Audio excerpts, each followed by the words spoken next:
world surrounded by franchises, reboots, and shared universes. An elite team of podcasters will risk body and soul to investigate the depths of intellectual properties, one multiverse, subgenre, and trend at a time. Who are we? We're the IP Squad.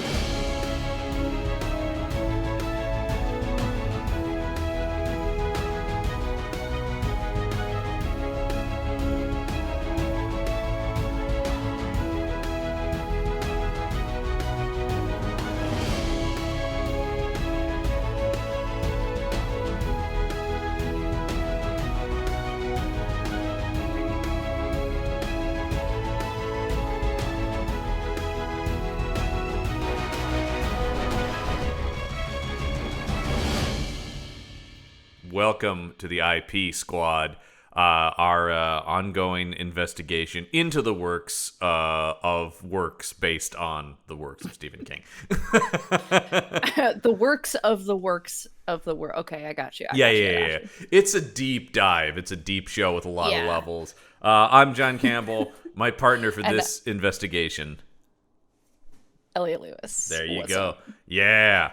Elliot, this is our second episode, and I would say already it's the big one in a lot of ways. It's the big one. In a lot of ways, this is the big one of Stephen King adaptations for a number of reasons, I think. Yeah, I think that, like, when we get to it, that will probably be, like, our other, like, the big one, because right.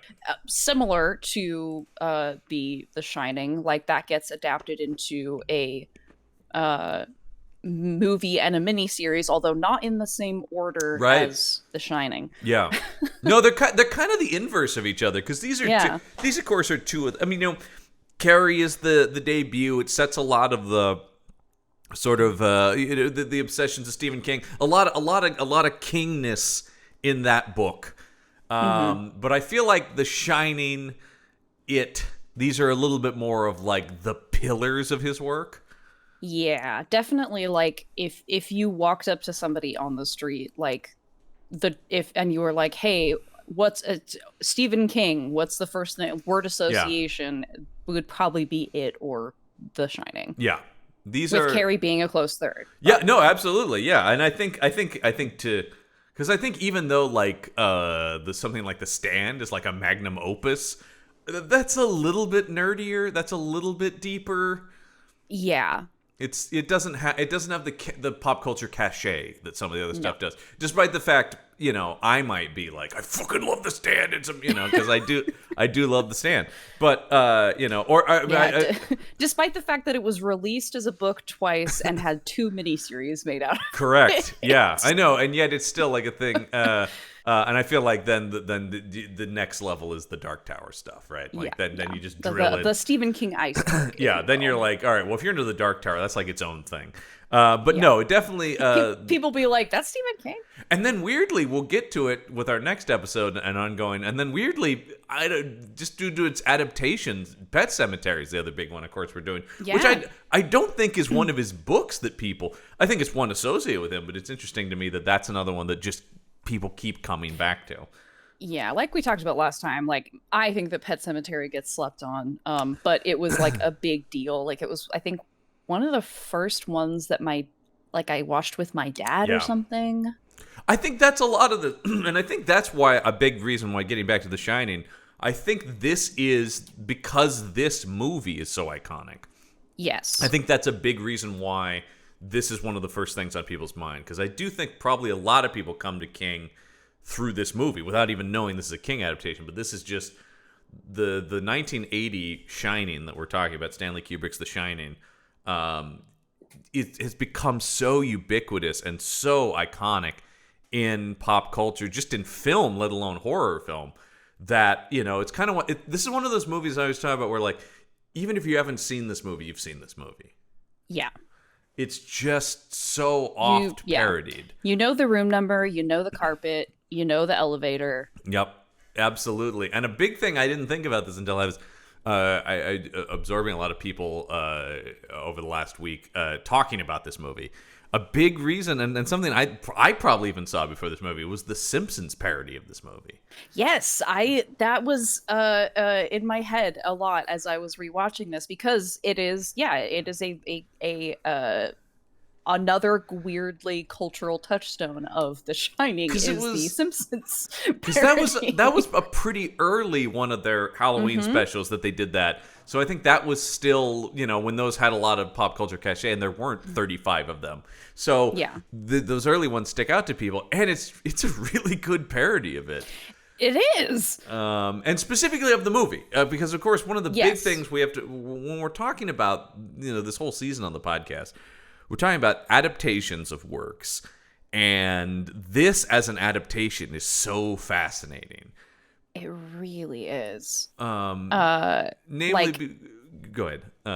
I think that in terms of the Shining iceberg, which is like a sub iceberg of the Stephen King iceberg, yes, is that like on the first level, like the iconic scenes. I also the twins and All Work and No Play Makes Jack a Dull Boy. Those are like Here's Johnny also. And then I think the next level is the Stephen King absolutely being very disappointed and despising a lot of things about this adaptation of his work. Yeah, it's we always do a segment at the end of the show, what does Uncle Stevie think? This one, what does Uncle Stevie think, like colors the whole movie, because he's really basically talked about it for 40 years, yes. It's very clear he hates this movie.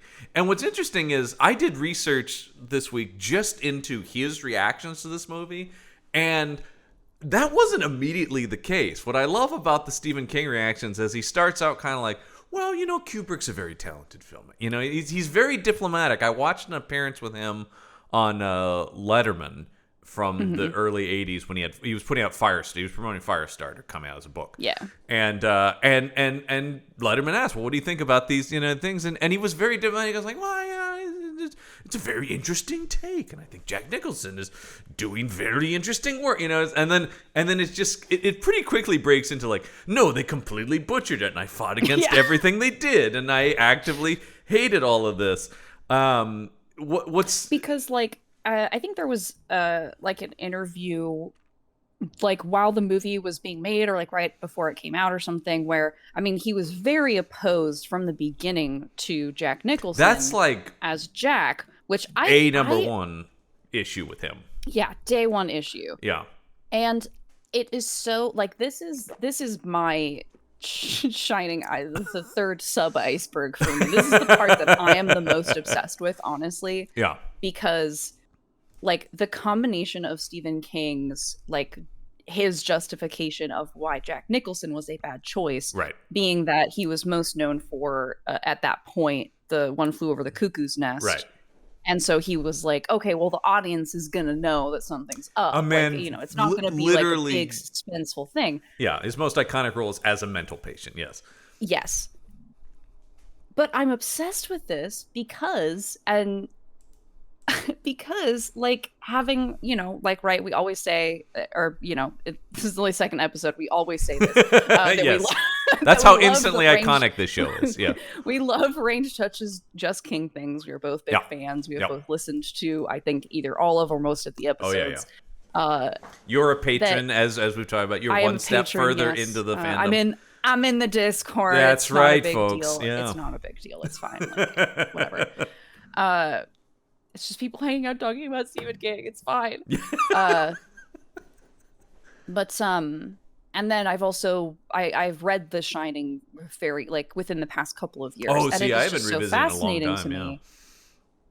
A Stephen King like. Because there's no real buildup in the novel either of what Jack is going to become, and like he's kind of a dick anyway. Like it's just so fascinating to me, this like this redemption that Stephen King thinks that he gave Jack, or is constantly like giving to Jack. Like, right, he famously has a lot of creative control during the miniseries in the Doctor Sleep book, and again we'll talk about that later. But in the Doctor Sleep book, like, spoilers, the whole like the linchpin of the final battle is Jack's ghost at the like remains of the Overlook site, like basically saving the day. Yeah. And it's just it is so weird because Jack is not a good person, and like it's not that like when he is not sober, he becomes a different person. Like the reason that they are at the Overlook in the first place is a thing that he does while he is sober.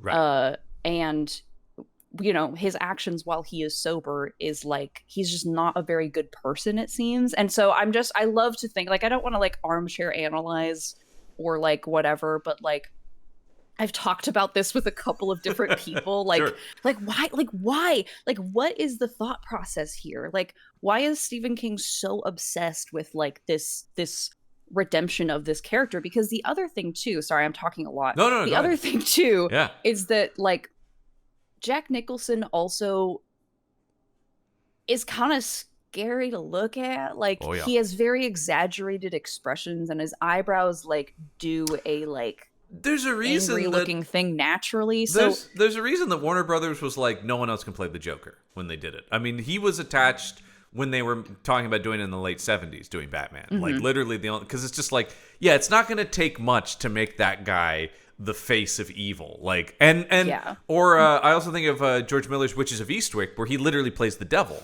because Yeah. who else was going to play the devil?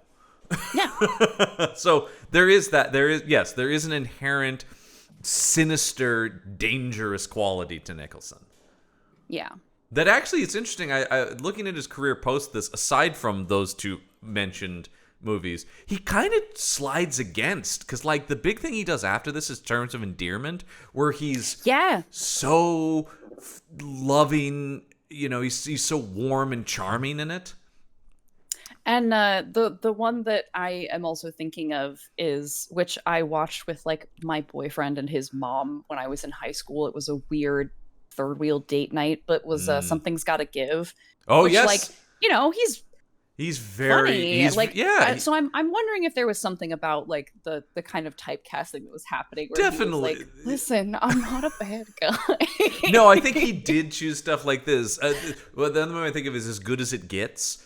Which is yeah. but then that's literally a movie about him being an asshole to people, but then realizing he should be nicer. So like it's just there is, and it's an interesting discussion though when you talk about the King having issues with this, because I think it's kind of it's something I push back on a lot in general, because it's kind of horseshit, right? That like you carry the baggage of people's iconography as actors, and sometimes that's unavoidable. But I really get upset when people get very limiting in how an actor is seen. I always think of somebody who I think is an amazing actor, and only recently has been able to show that, is Hugh Grant, a guy who in the 90s was like, we just want you to be that. He did Four Weddings and a Funeral, and everybody was like, we just want you to be that guy in every movie ever. To the point where he's like, eventually he went like, then I'm going to stop acting because I'm so bored that I have to play the... And then finally, when people started giving him character roles and villain roles, people would go, hey, did you know he's really good?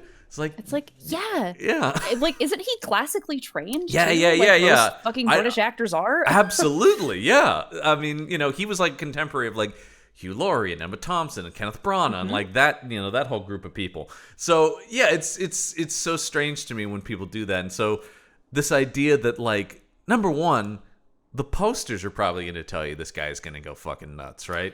Yeah. So I do think it's an interesting thing that was his. And by the way, did you see who he suggested to play Jack Torrance at the time?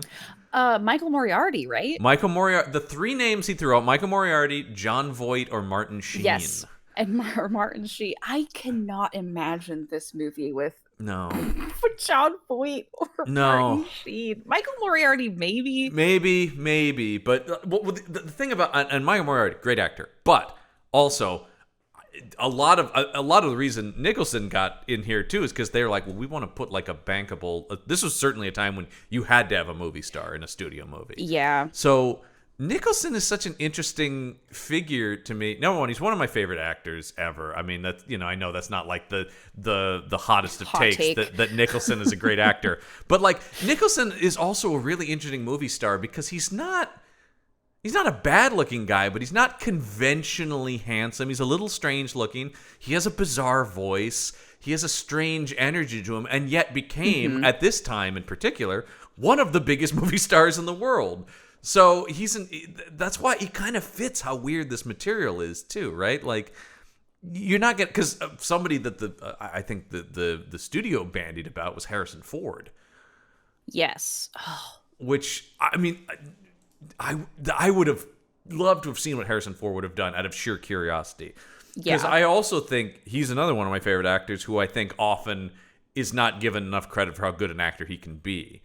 And it's interesting, I didn't think about this. Somebody else brought this up, that he kind of goes on to do a shading of this in The Mosquito Coast, where he plays a father who takes his family out in the jungle and kind of loses it. In a totally different, much more grounded, non-supernatural way. But I think so. That would have been interesting. The Kubrick's backup. Did you see this? If Kubrick's backup, if Nicholson said no, was Chris Christopherson. Oh, I did see that. Yeah. That would have been very cool to see as well. That would have been. Now that would have been. I think he would have been scary in a totally different way. I do like that Robert De Niro said it was too scary when they went down. Yeah. And then the other one that I don't know. I don't think so. It was a little scary for me. No, I don't think so. It's too scary for me. And you do think I did, and then I went back and I'm like, he never really did do anything like kind of scary, did he? No, it's giving me nightmares. Wasn't he in Cape Fear though? Yeah, Cape Fear. I think was that him? Yeah. That's the scariest thing he's ever done. That's the scariest thing he's ever done. And he's like like an escaped convict. But maybe there's something about De Niro going like, I don't fuck around with the supernatural, man. I don't mess with the ghosts. All right, I let them be. But my nonna, she said, never to mess with the ghosts. Don't. But the other person who at the time was I don't have an exact like who threw this guy out. Probably a studio. Robin Williams. Yeah. And that and Kubrick. There's some quote from Kubrick I saw where he was like, "Yeah, I don't see it. He's Mork from Ork." And looking back at it now, we'd be like, because he of course did segue into playing scary roles in his career, and he was great. Yeah, 1 hour photo insomnia. No, yeah, with that context, I get it. Yeah. So it's interesting that, but it does sort of zero in on.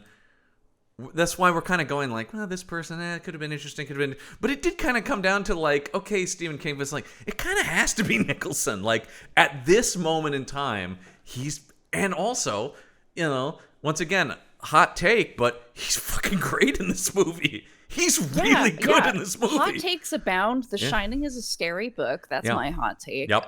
The Shining movie is pretty good. Hot take. Yeah. And Jack Nicholson's very good in it. Hot take. I think across the board, everybody's really great in this movie. Oh yeah. I think even I haven't seen this movie in a while, and then rewatching it, I was actually like pleasantly surprised because I forgot that the kid who plays Danny is actually pretty good. He's really good. And kids on screen, can go really either way. And it's definitely hit or miss. And this is a hard part. Imagining, what is this kid like 8 or something like 6 or maybe 6 to 8? I can't 7 remember. or 8, yeah. Yeah, something like that. And you're going like, man, and a lot of the movie is on his shoulders. Not in the, like Nicholson has a lot to carry, but like so much of the movie is Danny's reaction to everything that's happening and the levels he has to play, and he handles it really well. Now, one of the nice things, and there's not going to be many nice things about how Kubrick acted on this, but Kubrick was apparently very protective of the kid and really supportive of the horrible to the adult, really, really wonderful to the child, and sort of the Gordon Ramsay approach. He's so sweet on MasterChef Junior. So sweet.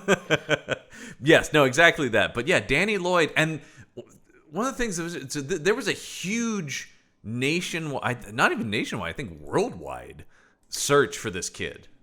Like, we need a boy. Mm-hmm. It's like Stanley Kubrick is making this big studio movie. We want to find a kid. They didn't want like a Hollywood kid. I think was somebody like some other like child actor who was like not big at the time, but had been in something, was up for it, and his parents were like, "What? No, you're kidding me." Oh, it was. I got it right here. It's the kid from. It's the son from Close Encounters. Yes, yeah. That's right. Who's great in that movie. Prevented him claiming the film was too gruesome for their child, which is an interesting statement because that gives me something about this movie, which is this movie's not that gruesome. It's really not, and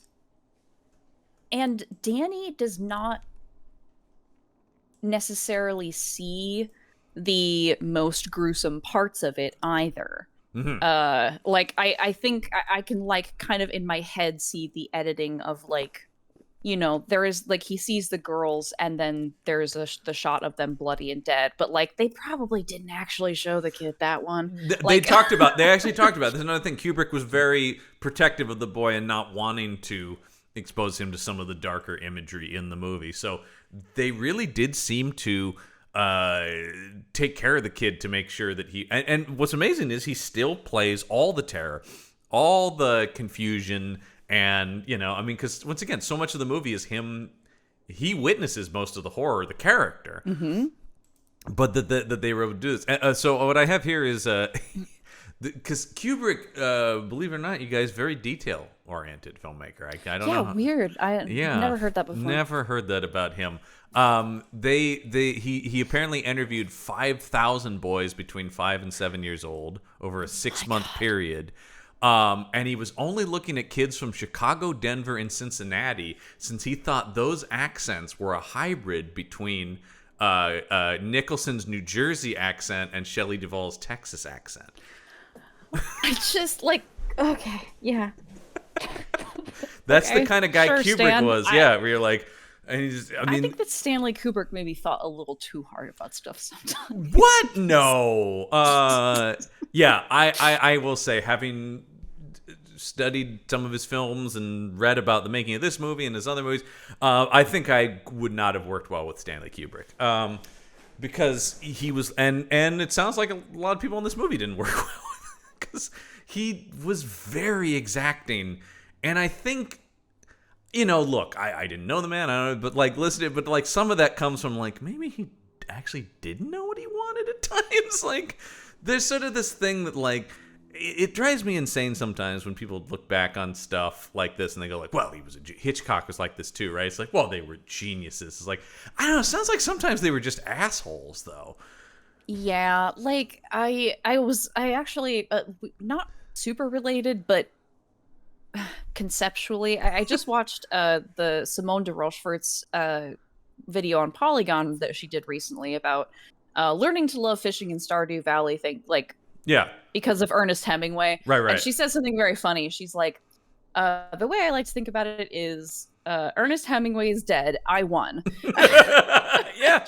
And so that's sort of like my relationship with like, you know, this like auteur idea of like a lot of white male artists. Oh, yeah, sorry, of course. John. No. I don't. A lot of my identity is not wrapped up in that. I recognize I am that, but yeah. when people are like these fucking white, I'm not like, hey, yeah, hey, those are my guys. But like, yeah, because it is hard to reckon with sometimes, because there's a lot of Hitchcock movies that I absolutely love. I mean, they're like, you know, I love this movie. There's a lot of stuff about this movie that is just so great to me. Yes. And so yeah, it's hard to reckon with sometimes, but yeah, like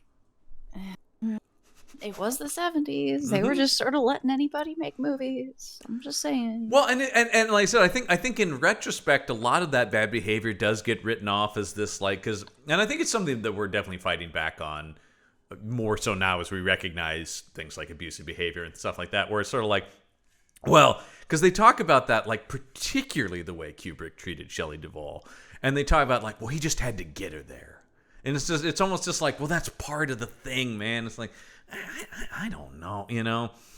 Yeah, and it's not a super great approach to like acting, like acting and directing, like as a you know, a collaborative effort. It's not a super great approach to that because like I mean, we talked about it last week with Sue Snell, whose name I can't remember. Amy Irving. Yeah, Amy Irving. yeah, That like, her being I can act. Like yeah. I can. You don't need to have people taunt horrible This things. is just pretending. Like acting is easy and it's so easy. Yeah. You just like pretend to do a thing and feel a thing. Something Nicholson said in one of the documentaries that I watched was that Shelley Duvall got an apartment or wherever, like literally in the neighborhood where the soundstage was, and everybody else was elsewhere. So she just was living it 24/7. She basically never left the apartment she had down the street from the studio and the studio. So I think that's a part of it. Although then it's interesting, you hear about,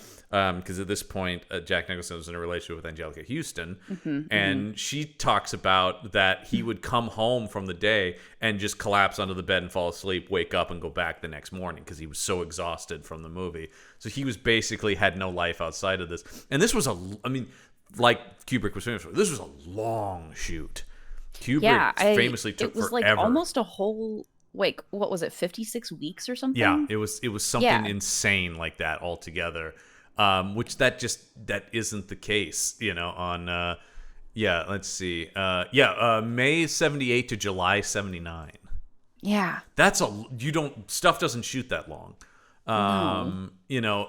Famously, Kubrick's last movie, Eyes Wide Shut, he actually died like immediately after finishing it, but that took like almost 2 years to shoot. And I once again don't know them, whatever, like may have done a lot to contribute to the end of Tom Cruise and Nicole Kidman's marriage. It doesn't help that they were playing a couple going through a horrible like end of their marriage and never not working on it for like 2 years. Yeah, right. Lots of factors. Lots of factors. But it just seems like every one of it. There was no Kubrick movie that was like, oh, that was we just put that together. That was kind of an easy thing. And so that's why there aren't very many Kubrick movies. For as long as he was an active filmmaker, there's huge amounts of time between his movies. I think Kubrick's mentality going into this movie is very interesting as well, because he's coming off of Barry Lyndon, which was this huge historical film that is super boring. It's super fucking boring. I'm sorry. Like, I know it's gorgeous. All of Kubrick's films are beautiful. The man really could frame a shot. There's shots in this movie that are astounding, of course. But Barry Lyndon's so boring, and therefore people didn't really go. Like, it got a lot of acclaim. It's very well thought of, but this is Kubrick going, I need a hit in some ways. I need something, which is so bizarre when you watch this movie to think that this was his mainstream swing. This is the one that's because, and what's weird is this movie was successful, but it's so weird. Like, now watching this again, I'm really going like, this is like an A24 art house horror movie now, right? That's how this would be released now, as is. Absolutely. Not the Shining would get a much glossier studio adaptation, but this film. Yes, go ahead. Sorry. Yeah. No, I got you. I actually have, speaking of framing shots, I was trying to figure out when I was going to bring this up. Go for it. So I have, infamously, among our friend group, I have a living document of horror movies that I have seen. Yes. With a lot of data. And one of the most interesting things I learned from making this data set is the cinematographer for this film, and I think almost all of Kubrick's films, John Alcott, was also the cinematographer for Terror Train. Ooh, interesting.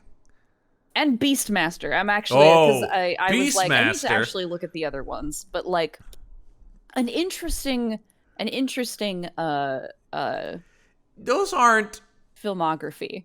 Like, literally the same year is The Shining and Terror Train. Oh, that is fascinating. Oh, yeah. Okay, so I'm looking at him. Yes, he did do... he started with Kubrick on Clockwork Orange. So he'd done Clockwork Orange and Barry Lyndon. Another very approachable, totally mainstream movie, by the way, Clockwork Orange, of course. And 2001, for that matter. Yeah, there you go. And then, what's interesting? I don't see any Kubrick credits after this. That is, oh, yeah. Yep. Yeah, this was maybe a breaking point for them. Mm. But yeah, you look at his other work, and it's all like, because you mentioned those, Fort Apache, The Bronx, and Vice Squad, which are both like gritty New York cop movies. And then his last credit was No Way Out, which was a Kevin Costner like spy movie in the late 80s. So yeah, not like, aside from the Kubrick stuff, not like an artsy guy per se.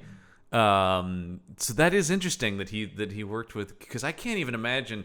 You think about how exacting Kubrick was on the actors and everything else. What he must have been like to work with as a cinematographer. Yeah. I can only imagine. I mean, like famously, the aforementioned Barry Lyndon was shot all in natural light, which now would be totally possible. People do it all the time with digital cameras, but back then was insane. But he wanted to. Yeah. He goes, I want nothing that wouldn't have existed in the time period and stuff like that.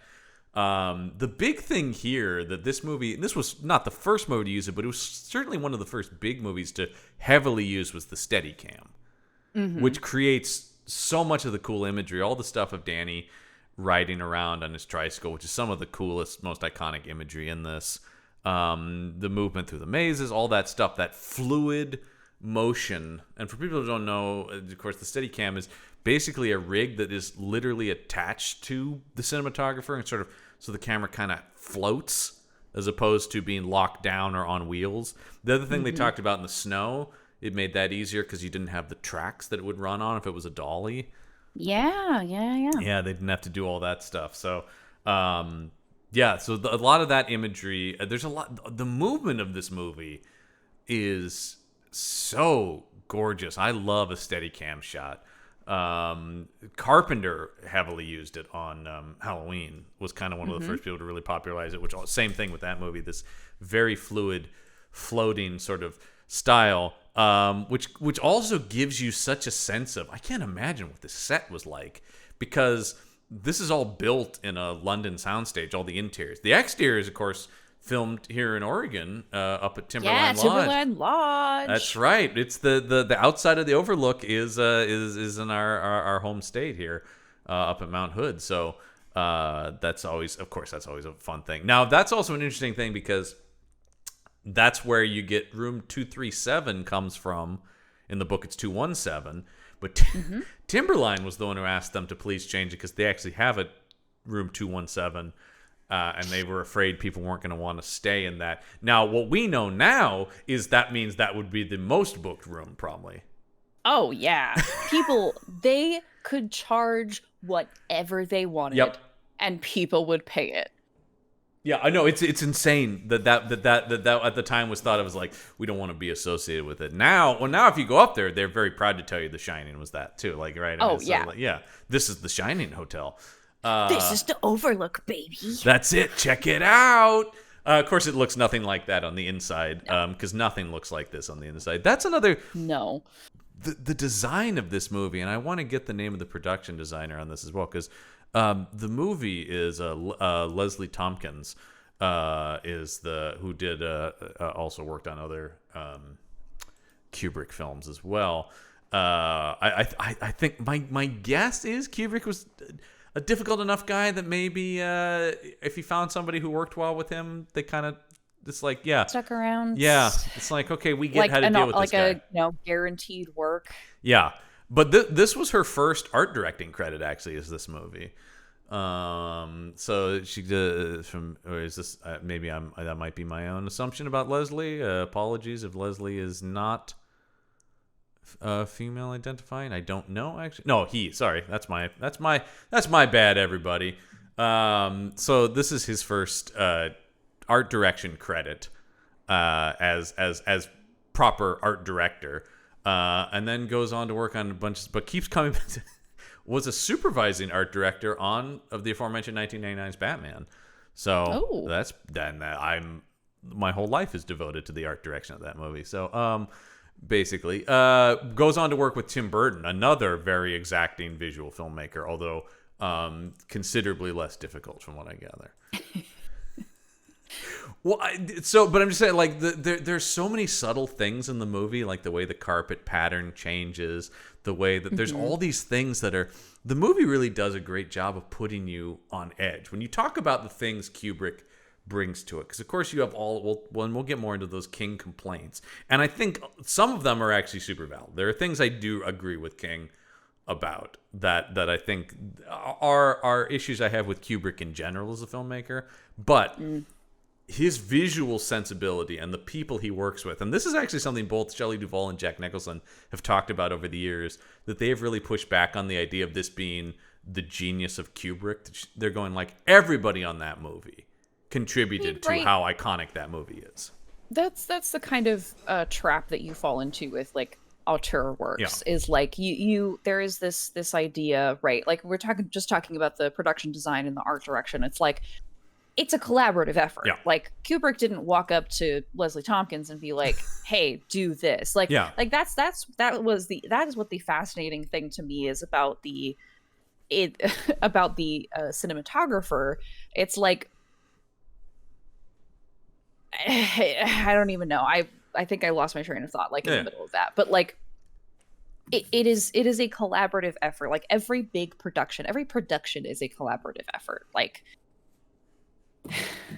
no, that's it exactly. And that I said, that's something they push back on, is like, so much of this is the genius of Kubrick. And look, you know, I look at the director as like I can't remember who said this, is like they are the person who is keeping the whole vision of the movie straight, right? They're the manager, the whatever. They're driving the car, but like somebody's working the navigation, somebody's doing the right. It's sort of that thing. It's like all these people are hyper focused, and then there's one person who's going, okay, that works with this, and that works there, and goes that.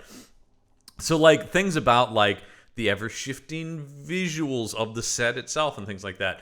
That may have been a Kubrick idea in total, right? Like this, like, oh, there should be, the carpet should, there should be things that don't look the same from moment to moment. But then it's on somebody like Leslie Tompkins to go, okay, well, that means the carpet's going to look like this versus this, the door is going to do this, and that kind of stuff. So that is this idea. Film is the least, like, it's so interesting that the auteur theory of film is a film theory, because film is the absolute of all the mediums is the least you can point to a singular creative force. It just can't happen.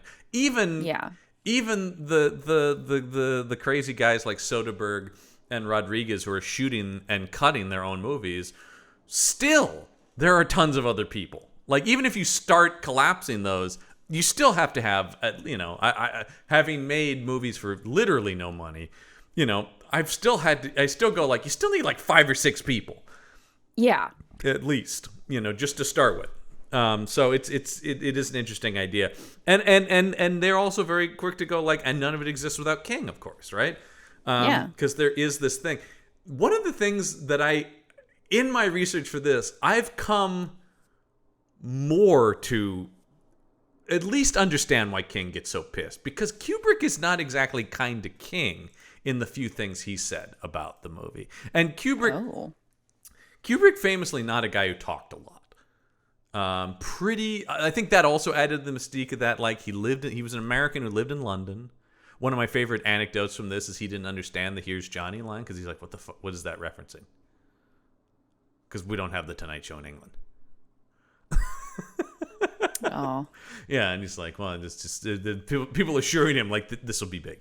People are gonna love this. Yeah, people are gonna know what that means. But yeah, he there's a lot of quotes where he goes like, let's be honest, the book's not great literature. Okay, there's a lot of that kind of stuff where he's like there's the structure. He goes, I thank Stephen for the structure.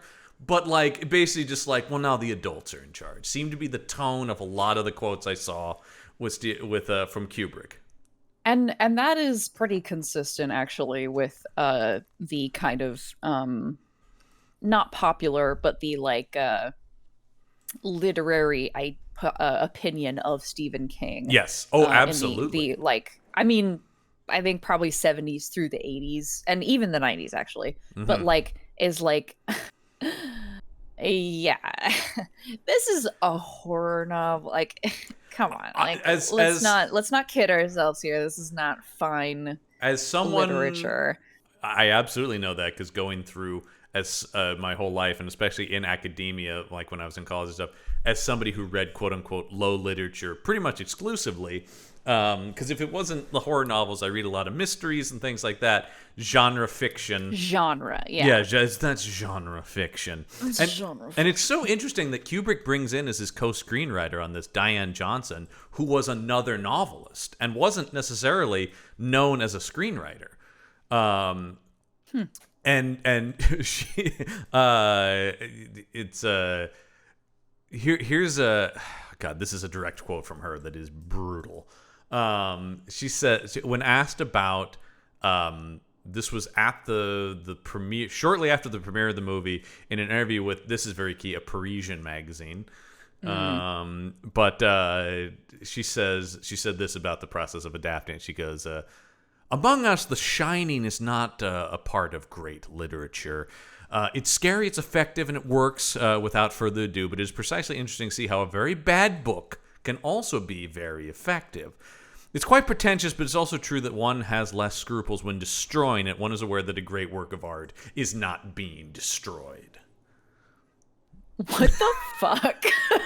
So that's the thing where it's like, in researching the attitude that Kubrick and this woman had, I am kind of going like, I'm coming around to King's attitude. This? Yeah, I'm coming around. Well, now that's a very interesting point, because Kubrick was very interested in doing a haunted house, like particularly like gothic, like very classic ghost horror thing, right? Like that was something he'd bandied about for a while, and there were a bunch of books he looked at, and in fact he brought, so The Shining, he basically, from the sound of it, piecing together what I've seen, it sounds like he wanted to make a certain kind of movie. And one of the things I do like about Kubrick is he was a guy who liked to dip his toe into every genre. He's like, I want to make my space movie, I want to make my war movie, I want to make my crime movie. You know, like he was very interested in having the Kubrick stamp on each of those. Oh, he liked genre when it came to film. But it's so interesting that, I mean, because I actually think he does a similar thing with 2001: A Space Odyssey, right? Which is a much more it's very heady sci-fi novel, but it's still much more approachable than his movie is actually. Yeah, I mean, it's much clearer. He likes to obfuscate. We'll get into that too, where he's like, if you don't understand my movie, awesome. Like that's a Kubrick thing too, where it's like, people don't get what that means. Fantastic, just what I wanted. It's good if you come out confused. Amazing that this guy had a long career in studios. But yeah, it seemed like he was like, great, because they said his secretary talked about that she brought him basically every horror bestseller at the time. And she's and this has been refuted, but it's a fun story. I don't know. It's unclear whether or not this happened, but it's a fun anecdote that she would sit at her desk outside of his office and just wait to hear the book be tossed against the wall. And then when he got to The Shining, he didn't hear and she was like, oh, he's found something he might be interested in. But it seems like he's like, oh, great, this is a good structure. Now I can make the movie I actually want to make. And ignore all this, whoever this fucking King idiot is. It doesn't matter. So like I said, I in researching this, I'm like, I'm coming around a little bit to Uncle Stevie's his understanding of why he's so vitriolic. Because it seems like they really didn't respect him. And more specifically, his work. Which, yeah, I don't want to get too bogged down in like, okay, then why did you like pick something? It's just so interesting because it seems like, I mean, so The Shining takes the novel, like takes some inspiration from a lot of different things, and one of the main ones is Shirley Jackson's The Haunting of Hill House, which and like The Haunting of Hill House seems like it would be a yeah. It's also kind of like, I wouldn't say unapproachable, but there's a lot of obfuscation in it. Yes. That would seem to maybe appeal to Stanley. Did he just not know? Yeah, it's interesting because King has always pointed to Shirley Jackson as a huge influence on him, of course. Yeah. And Haunting of Hill House, if you read it, is its own thing, but like you can definitely see a lot of the seeds of King in there. There's no question. Yes, absolutely. 100%. But and I feel like also that book, basically anyone making a haunted house thing after that, it's so interesting that took so long to really get later Mike Flanagan, who we'll end up talking about on here, because he's one of the few people I think really seems to grasp what works about King literature and translate into the screen. So it's so interesting that he will go on to make something that is, I mean, one of the things I love about Flanagan's work is he's very interested in sort of the core of a thing without being immediately faithful to the moment of it. And so I think that's interesting but here, he basically, no, it's interesting that he just is like, I want to talk about these things. King talks about one of the only conversations he had with Kubrick was Kubrick called him and said, well, it's kind of a positive thing if you think. Aren't ghosts sort of a comforting thing? Because it implies there's a life after death. And King said, well, what about hell, Stanley? And Kubrick just said, which is such a King thing. I love that too. It's like, what about hell, Stanley? What about hell, Stanley? Yeah, and then it's my very bad King impression. Yeah. And then Kubrick was just like, well, I don't believe in hell.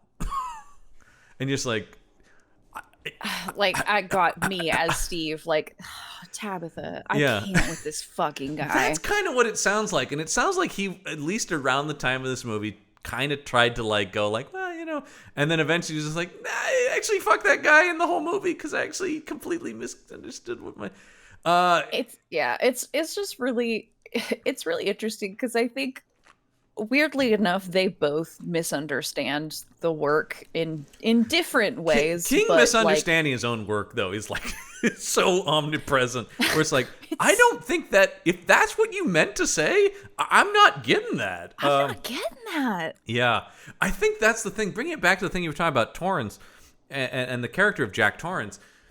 Obviously, I think this is a very easy read. I'm far from the first person to make this point, but like, King is often writing himself as the main. I mean, there's so many self-insert characters in King's work. Mm-hmm. So I do think that some of the shit talking of Jack Torrance, I think, does kind of go like, hey man, that's me, all right, to a certain extent. And I think that's grown more so. I think he may have been less cognizant of that when he actually wrote it than in how people talk about it now.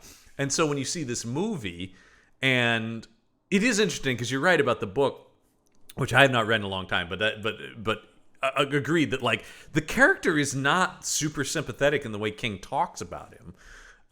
And whatever, like, he has, the end of the book has a modicum of, if not redemption, of like humanity for him, that the movie completely gets rid of. Oh yeah. The movie takes like the worst bits of Jack. Like I will admit that there is some sympathetic stuff about Jack in the novel, because that is King's aim. I do not think that he accomplishes that in the way that he thinks that he did. I think I have actually had discussions with, like I said, I talked about this with a lot of people. So another friend of mine also brought up the there is a bit of Steve in there, so maybe it also like that. Maybe it gets to him. My other theory, and again, I have to say it out loud. It's just a theory. Yeah, I'm not. I don't know the man. I'm not a psychologist. Right. But the thing that was occurring to me in thinking about this movie and as an adaptation and The Shining and all that stuff this week was King also famously, it's not a great word for this, but his father left his family when he and his brother were both very young. He does not remember really anything about his father. His father exists as kind of this nebulous thing. Like there's the story, he found a bunch of his father's old like novels, and that kind of inspired him to start writing and loving genre and stuff. So the thing that I was thinking about this week is this idea that Jack Torrance has all of these problems, but King sees him as very sympathetic because he sticks around. Like, that is my theory. Right. That Jack Torrance, at the end of the day, couldn't possibly not love his family because he sticks around, because he is there. Right. And that is like, there's like a lot of evolved things that we think about in terms of like abusive family situations and how like about all that stuff. Mhm. From the for 2023 perspective, it's a bad scene. But Yes. I Yeah. but the thing I was thinking about this week is like maybe that is why King sees Jack as more sympathetic than he maybe deserves to be in terms of the narrative, is Hmm. because like all this, as bad as all of this stuff is about him, he is technically a family man, and there is Hmm. something to be said about that. The, I mean, well, I don't that's agree no, with that. That's that's just an like interesting, and a very my most charitable read of The well, Shining. and it's interesting that King, of course, is a guy who famously went through a horrible addiction, and Yes. but in that, during that, has stayed married to the same woman, has been there for his kids, who are all authors, which is also very. His wife is an author, his sons are Hmm. authors. It's very interesting that that's clearly like literature and genre fiction in particular. Because I'm also a huge fan of his son Joe Hill, Hmm. who didn't want to talks about like I didn't want to write horror fiction when I had to fight against the impulse and then finally embrace it because I don't want to be Stephen King's son. But that is interesting, and I think so much of that is much clearer in the book, which is about Hmm. gets into Jack having an abusive father himself and sort of cycles of abuse and the psychological inherited trauma across generations and stuff like that. And Kubrick isn't interested in any of that shit at all, No, not no. even That's remotely. so sorry. Getting back Yes. to No, no, no. Yeah, King's that's good. problems with the Yeah. film. Like, right, you said it. You said I think either before we started Yeah. or right before we started, which was only an hour ago, which feels absolutely wild because we have talked about so much. But The- this is a big one. This is a yeah. big one. There's a lot to talk about. There's a lot Um, here. It's a yeah, dense for being such a uh obfuscated film. It's dense at the same time, yes. especially when you bring the book But in. so Yeah. getting back to King's problems, like the King problems that we agree with, Yeah. like there is a lot of stuff in The Shining that Kubrick is clearly not interested in exploring, that I think is a detriment to the adaptation of the novel. Yes. Also, not a huge fan that Halloran dies. I was watching this last night and I My forgot that he straight up dies because I thank think you. I keep suppressing it because it's such a I dumb decision. completely agree. And I searched and searched for any information about why they made that change, and I could not find anything. And Halloran is maybe my favorite character in the book. I think that's just King Things talks about this. That of course becomes something the magical black person of course becomes a thing, but I think that's like really one of the first ones he has, and is probably the most rounded and interesting Yes. character, and also the other And thing. saying that, yes, that's Dick Halloran is the most well-rounded black character that Stephen King has ever written. Yeah, Yes. it gets worse, y'all. If you Absolutely. didn't know. And the other thing is, Scatman Crothers is so good and So so good. lovable as Halloran. The scenes between him and Danny I mean, when he's doing all, I mean, that You moment can too, just feel the warmth. you really can. That moment when they do the push in and it goes into his mindset, he's like, "Want some ice cream, Doc?" And you're just like, "Man, this guy." And he crushes all the stuff about, yeah, they called it The Shining, and all that stuff is great. And the moment when you cut to him in the hotel in Florida and he's just like, "Ooh, trouble," and he's as close to like a hero as the thing gets. And it really Yeah. actually like it makes me go like, what's the point of then following him? I did Kubrick just think it's like, well, that's scary if you follow this guy and then he just gets an axe to the Yeah, chest, like man. I'm wondering, the thing I was thinking of last night was that this movie is so like the novel has is very insularly focused on the Torrance family, but like there is a world around them, and that is much smaller in this film, and I think to a certain degree it has to be, right? Like that's like Yeah. it a movie is a different thing from a Well, book. and I You think can't have a lot of the same stuff, but right. it is so much more insularly focused on them that like Halloran seems to be in the movie literally so that they can get the snow cat, a working snow cat to the hotel, and that is his entire function in the film. Which is and insane as a fan of the Yeah. material. And then, of course, also Halloran is, because he's alive, is also in Doctor Sleep as well. At least in pieces. And we'll talk about the total magic trick that is the adaptation of that movie. I think that does the impossible and sort of It merges merges. these. I don't Yeah. know. I still don't know how Flanagan pulled that off. That'll be a conversation for a later date. Yeah.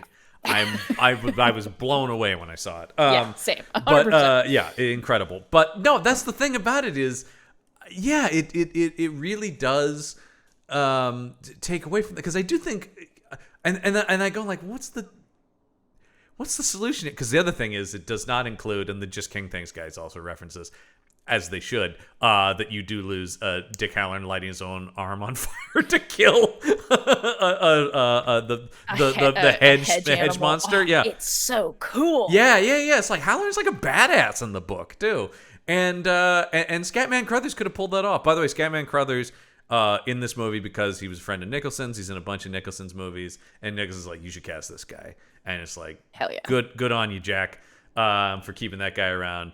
Although Crothers seemed to have the worst experience on this movie, because he was, I mean, we know Scatman Crothers goes on to become like sort of an iconic just like figure in film, and is in a bunch of stuff. But was a band leader, a jazz singer, because that's where you get Scatman. So acting was sort of like almost a hobby, or sort of a later in life thing. So he really did not do well with Kubrick's punishing many takes. And apparently there is a story about him breaking down and just going, "Please, Stanley, just tell me what you want me to do. What are you looking for?" Yeah, and apparently also, Nicholson even said, like, this guy's not really an actor, like, and so Nicholson apparently tried to go like, just take it easy on, and Kubrick didn't, of course. Yeah, again, not a great collaborative way to be a director. Is just like, do this over 100 times, or do this at least in the double digits, because you'll find something. It's like, Crothers talked about the scene where he gets out of the snow cat and walks to the door of the hotel. He had to do 50 times. And he goes, I don't even have any dialogue. I just have to get out of the thing and walk to the door. And he shot it 50 times. And that's where he's going like, what am I not doing that you're looking for? Like, what is it? I'm just getting out of a car, basically, and walking to the door. And then, of course, the story that became somewhat legendary is the movie he makes after this is Bronco Billy with Clint Eastwood, who famously never shoots more than 2 takes. Oh, yeah. And apparently he said, like, well, I think we got it after, like, 1 take. And Crothers broke down crying because he had just done this. And he was like, thank you.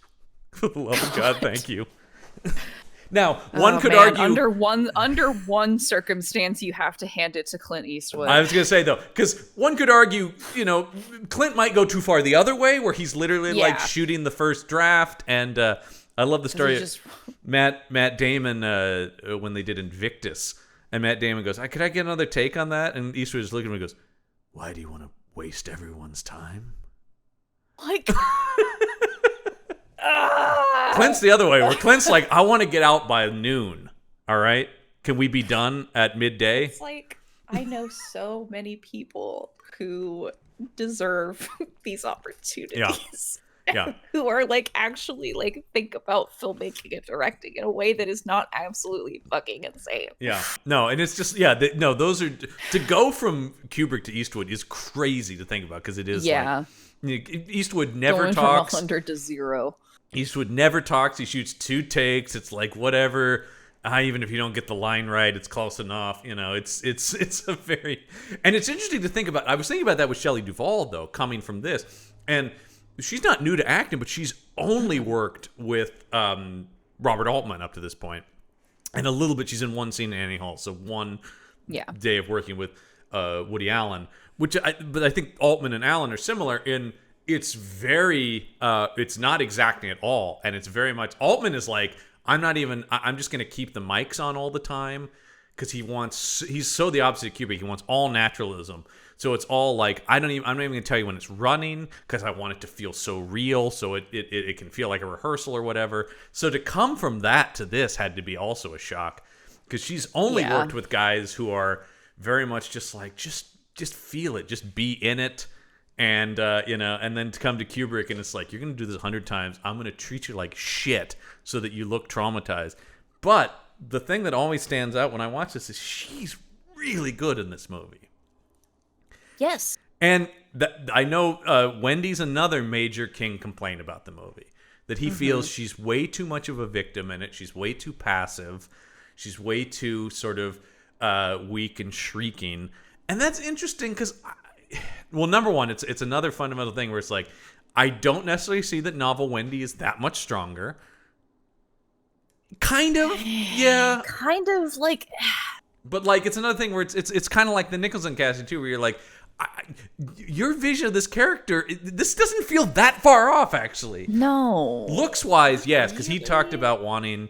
Nicholson wanted Jessica Lange for this, which would have been a completely different movie. Yeah. I don't think would have worked at all, because the thing that I think really works about Shelley Duvall, I mean, the King's not wrong. She does come off as very, not weak, but Shelley Duvall always comes off as sort of a wounded bird. Like Altman used her as this too. There's always sort of this like, she's very quiet. She's very striking, but not like movie star gorgeous. I mean, famously, like Altman saw her, she wasn't even an actor, and was just like, "What is that face? I need this in my movie." Like, it's one of those famous sort of things where it's like, it's a very like because I feel this way about her kind of like facial, like people who have similar facial structures to her, that I see them and I'm like as an artist, I'm like, you are like so fascinatingly beautiful to me. Like I did not did that, but like I drew so many sketches of this one girl's face who sat across from me in my like freshman year art history discussion period, because she had a very similar face to Shelley Duvall, actually. And like, and I was just like,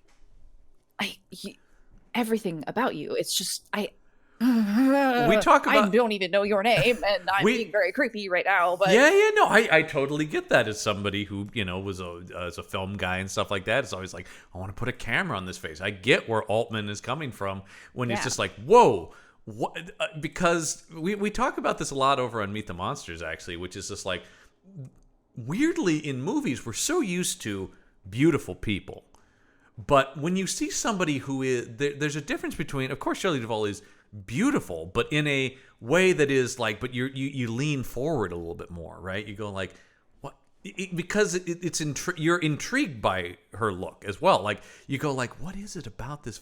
She's got those giant eyes, and she's, I mean, it's so interesting that they had to convince Altman to cast her as Olive Oyl, because you're like, well, who the fuck else is gonna play Olive Oyl in your Popeye movie? I think Shelley Duvall might just be Olive Oyl come to life from the freaking comic books or whatever, and the cartoons. He was a little mad that she took this, because it was sort of like, you're kind of my leading lady, and now you're gonna go work with Kubrick. Fuck off. Yeah, I mean, look, I also love Altman, but he's also got problems like that too.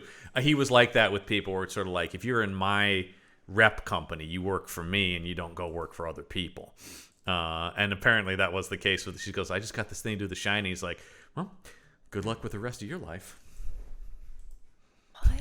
Again, great collaborative. Yep. Like, I don't know. I just These guys are so fascinating. I get so mad about when artists are dicks. And you know what? Unfortunately, it happens a lot. A rare time, though, where a studio exec is like, stop being an asshole. She obviously should play Olive Oyl.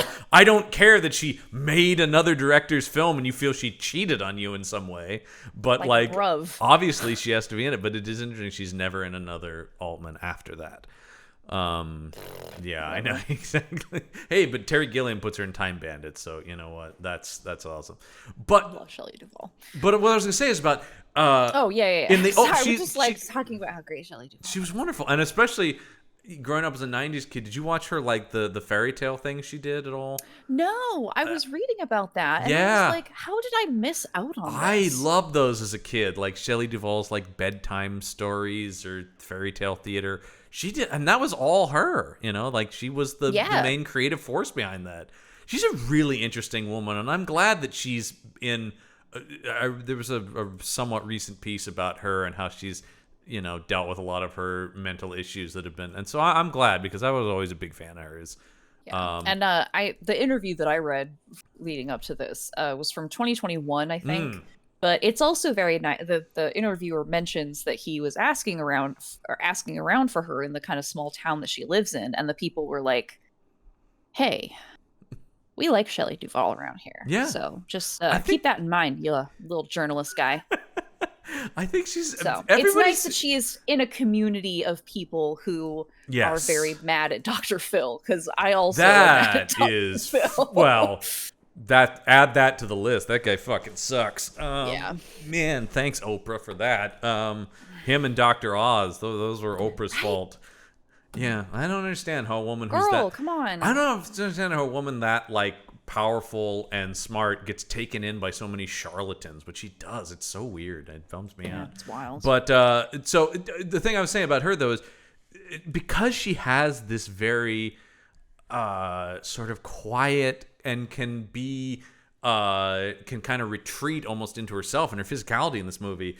Those opening scenes where she's meeting with the doctor and stuff like that, and they're talking, she feels like an abused wife, like, very realistically, in this way where she's going like, he gets like this, and the whole thing about, like, he grab a kid's arm and it happened to be a thing, and you're like, well, fucking, like, separated his shoulder, like, that doesn't happen, but and you see that throughout the movie, that she just keeps going like, okay, like, I can't imagine Jessica Lange doing this, because you would just be like, well, she just fucking leave him. Like, what I mean? Like, you'd just be like, Jessica Lange's not going to put up with Jack Nicholson shit. Not for a second. Not for a moment. And so that's that. I think that's interesting. And of course, it's so interesting. We'll get to King's take on The Shining later on, and you have Steven Weber and Rebecca De Mornay. But Rebecca De Mornay is a million miles in the other direction. Glamorous. Almost sort of a Hitchcock blonde, and you're like, wow. Well, because again, we'll get there, but that's what Steve wanted. Yeah, I mean, we will get to, that's sort of the thing where it's like, he does get his shot to do, and, I haven't seen that in a long time, but once again, we'll get there when we get there, but it is like, in my memory, he does it. He does the book. It's all there. And, yep. It's all there. He does the whole thing. And if that makes him happy, then great. But yeah. So no, but she's, and Nicholson is so complimentary of her. If you read any interviews about this, he's always like, she had all the heavy lifting to do. He goes, my part was easy. I was crazy. Because I could go a million. I could go to take it up to 1,000,000 miles an hour, whatever. There was no limit to where I could go with it. She was the one who had to ground the movie. And so he goes, he's immensely complimentary of her, going like, that was the hardest part to have. So, and I think that's true. It is like, she has to be, she kind of has to be the audience in some ways, but also like, she at least has to be the person we have the empathy for, because she's the person in the horror movie where you're like, get out the house, lady. Don't go up to that. That's not going to go well. Yeah, the scenes between Jack running after Danny, where she's just like running around the hotel trying to find Danny, and just encountering all of these, like, the skeletons and the dog man and the blood, and it's just like, what has this been happening the whole time? It's that's something I really do like in Kubrick's structuring of the movie, Kubrick and Diane Johnson's structuring of the movie. Is there is sort of this moment where, like, once her eyes are open to Jack's insanity, suddenly her eyes are open to all the supernatural stuff, and it's like, I can't even, it's like, I don't even have fucking, I gotta save my kid, but Jesus, are those, okay, it's like running around, and doesn't she also sees the blood of the elevator as well? Yeah, which I do love. Kubrick famous for doing a lot of takes where they just told him, like, you can't, Stanley, we have one. You get one. You're gonna. This has taken so much to rig this up Then, like, I'm Yeah, sorry, we like, can't zero in. and knowing all of that stuff, and like, I guess I hadn't thought about it with the elevator until this week. But yeah, watching that last night, I was like, yeah, there's no way this was more than once. There's no fucking way. It took they according to the trivia here, it took 9 days to set that up. Yeah, that doesn't surprise me. Yeah, that was the thing. And apparently Kubrick just kept saying, it still doesn't look like blood. Stanley, I swear to God. I know there are things like that where, and that's another thing too that I feel like some of these guys, when we're talking about that Kubrick thing, is not only is there sort of the demoting or whatever, or devaluing the importance of these other, but like the filmmakers doing that too, where it's sort of like, well, this is my vision, and what do you mean you can't get it right? And at a certain point you have to go like, there are literal limitations to the things we like, the resources we possess. And we're human beings who can't be here. It's that's incredible to me. The other piece of trivia I like is they built a breakaway door for him to smash the axe through. Yeah, I was thinking that was probably what happened there. If they were doing it more than once. Well, here's the thing: they built a breakaway door, but Nicholson, I didn't know this. Nicholson had been a firefighter before he was an actor.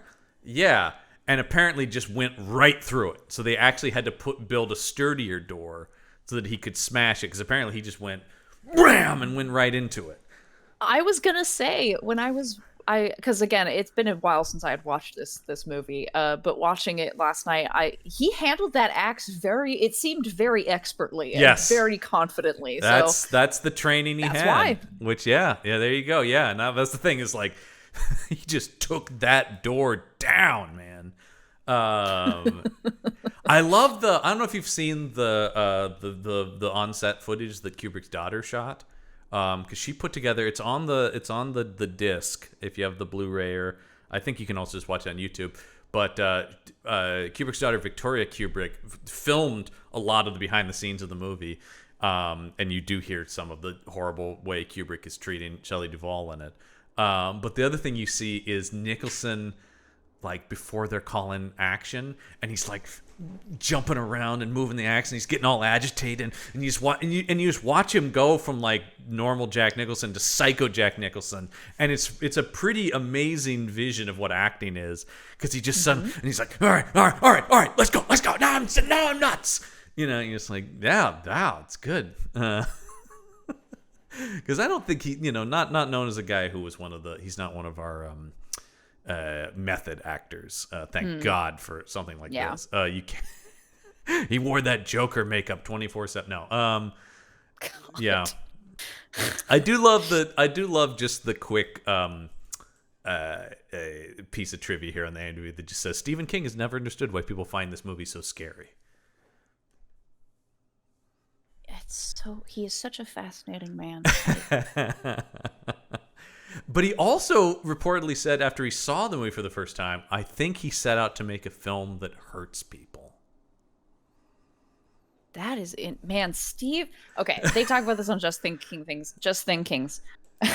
Yeah, Just King Things all the time. Is that like, when Steve has this weird ability to like write a sentence or say a sentence that just hits so hard that it, as the kids say, lives in your head rent free. Yeah. And that is just, when he hits. And that is, I think he set out to make a film that hurts people. Yeah. Oh, Steve. Yeah. Got us again. Well, I do. Here's my major criticism of this movie, which I have, and this is an across the board criticism for Kubrick, who is a filmmaker I have a lot of respect for what is on screen, right? Like, there's no question, and certainly his contribution to the history of film, but I don't really like many of his movies. Because I would argue they're not really likable. He's hard to engage with. I mean, cold is such a overused term when it comes to film, and so many of my favorite filmmakers get labeled as cold. Nolan, Michael Mann, guys like that, Fincher. Those are all guys, and I always push back on that, because I think, like, well, you're kind of whatever. But I could go on forever about that. But like there is the coldness is a piece of it with Kubrick. He's not super interested in making. He's interested. His characters are dealing in heavy emotion, but his movies are not super emotional. And I do think that King is right on.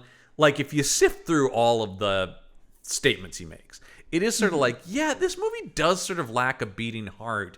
And I think the death of Halloran is a piece of that. It like is representative of that. Yeah. And also, one of the most interesting things about the movie is, do you know about it's not even an alternate ending. The ending that was in the movie when they first showed it. No. So this is one of the this is the only movie I can ever think of that I've heard of this. The movie had an ending, an additional like epilogue. The film had after the shot of Jack's body, the film dissolves to a scene of a policeman outside the hotel. It then cuts to a scene in a hospital where Wendy is resting in a bed and Danny is playing in a waiting room. Ullman arrives and tells her that they have been unable to locate her husband's body. On his way out, Ullman gives Danny a ball, the same one that mysteriously rolled into the hallway earlier before Danny was attacked. Ullman laughs and walks away, and the film dissolves to move through the corridors towards then the photo. This was the end of the movie for the first week it was in theaters. Then Kubrick decided he didn't like it, had the movie pulled, and sent out new prints of the movie with that cut. That I've never heard of. Of course, you talk about test screen stuff. The movie literally played to the full mass audience of America with that ending. And then he was like, actually, on retrospect, no. That is really interesting. I'm trying to see it. I'm like trying to visualize like what was his problem with it? Do you know? I don't. He doesn't. They didn't. It just says that he had it removed. They don't say any reasons as to why.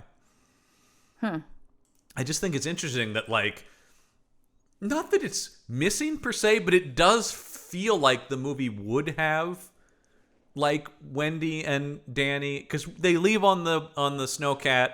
Jack's left out in the snow, and then it does the hard cut to him frozen, which is famous, of course, and another off parody that's a meme, of course, Frozen Jack Nicholson. Yeah.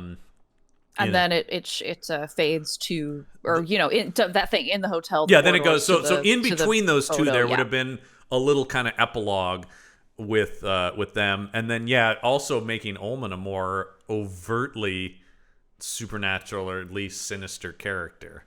Yeah. Which I don't know that I needed that per se. I don't think I needed that either. Like, and again,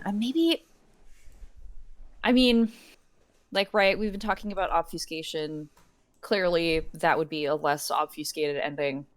Yes, that's true, and that may be less something concrete. That may be something to do with it, because one of the big changes, of course, between the books is, as we've talked about, King loves mythos. So in the book, it's pretty clear what's happening at the hotel. Oh yeah, because like right, there's Jack like in his maintaining. If we want to talk about one of the biggest differences in the ending is that the Overlook does not explode. Yes, which that's King. Wow. King, like, King always points to that. We did it too. We forgot about the boiler. King, yes, we did. Oh no, now the podcast is gonna explode. King always brings that up as the thing that defines the difference. In the end of my book, the hotel burns. In the end of his movie, it freezes. Well, the hotel itself doesn't freeze, but it ends frozen or burned, basically. Jack Torrance, I guess, specifically, is how he goes out. Yeah. Right? Like, and the thing I do like about the boiler in the book is that thing. It's the like, as soon as they even set up, and it's almost a movie thing too, right? You go like, well, if you don't come down here, Chekhov's boiler. Yeah, this thing's gonna blow up, and you're like, oh shit, that thing's probably gonna blow up. And so it does at the end of the thing. Now here, I do think it's interesting because actually King's ending is the more cinematic ending with the whole place on fire, and the thing about, I think that in King's book also it's a more clear possession of Jack, right? Like, yes, Jack is kind of an asshole, but he's literally being infected with evil. There's the thing in the book where he smashes his own face, which sort of makes him the monster. He's no longer Jack Torrance physically. Yeah. Which I like all that stuff. Kubrick has a lot of his quotes about this were like, well, I want you to even doubt if it's supernatural. And you're like, Okay, so that's so interesting because I know somebody who we were talking about horror movies in October. Uh who knows how long ago that was. Uh but yeah, I don't know, 8 years ago. I don't uh know. yeah, who can say? But so recently it was October for me. Yeah. And you. Yes, I think. God. Yeah. I think, who knows. But so we were talking about horror movies. Yeah. And because you and I were both horror movie aficionados, and Oh I was yes. talking about my living Excel spreadsheet. Yes. And so I was talking to someone and they were like, The Shining, but it's really like not even a horror movie, it's more of like a psychological thriller. And I am still balking at that because, and to say, Kubrick, misunderstanding your own Yeah. piece of media, like there's ghosts in it. Yeah. And seen Like, by multiple people. You can't just and read seen it by as multiple people. That's the Jack's thing, right? hallucination. Like, I think that up to a certain point, you can maybe say that, oh, okay, maybe Jack. I think as soon as I'm trying to remember the order in which this happens, but like as soon as we get to the like party that's happening in the golden room, Yeah. and I don't remember if that's before or, oh no, that is after. So like, right, Danny seeing the ghost and getting strangled by the ghost. Yes. I think right after that you can make it's no longer like, you can't be like, okay, it's all in his head, because he goes into the room, there is a party, there's a bunch of ghosts Yeah. and people, and there is nothing that happens in the movie to suggest that No. he has been reading about these things that have happened at the Overlook previously, which is in the book, but the book is also more overt about the fact that it is haunted. And the thing So it's is, very strange. It's very strange it is adaptation of that kind of that part of it. because the thing in the book that is present, once again, like everything that's happening in the book is happening here. It's just Kubrick doesn't care to explain it, right? Or like, Yeah. because the whole thing in the book is that like in the supernatural world of this hotel or whatever force they've entered, time is happening all at once, right? And so yes, it's the thing like about all of the things that have happened at the hotel are always happening all the time. Which is the explanation of the picture at the end of it that Nicholson's Yes. in it. But the movie is just like, isn't that weird? Like, the whole movie is just like, isn't this weird, man? Stanley's like, wouldn't it be fucked up? Yeah. But I'm not going to tell you Yeah. what, though. I do wonder what people who haven't read the book take of. Is that just like, huh? Okay. I mean, right? Like, but that's the thing is like, I don't necessarily agree with my friend's read of the movie. Right.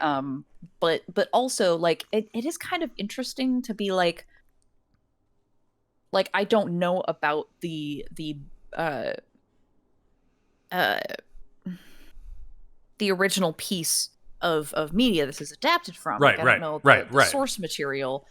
So like I guess having that read, I don't know. It's very strange, and also the fact that that was Kubrick's intention. I don't think it was terribly successful. He at least, once again, he wanted you to go like, I don't know what I saw. Like, was it real? Was it? It's just like, but it is.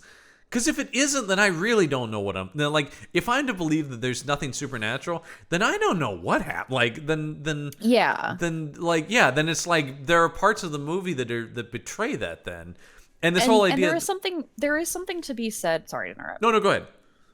There's something to be said about creating like works that are not exactly clear for the purpose of like interpretation. Mm-hmm. Like, right, that is its own thing though. Like, and if Kubrick like is saying like, I want you to like not know, or not necessarily not know what's happened or whatever, but like he doesn't seem to be terribly interested in like interpretation, like an audience interpretation, right, of his work. No, exactly. Like, yeah, I think that's sort of the thing, right? Is he really wants to leave it purposely vague so that people discuss it, but there's no like hidden answer per se. Which is interesting though, because the answers are if you read the book.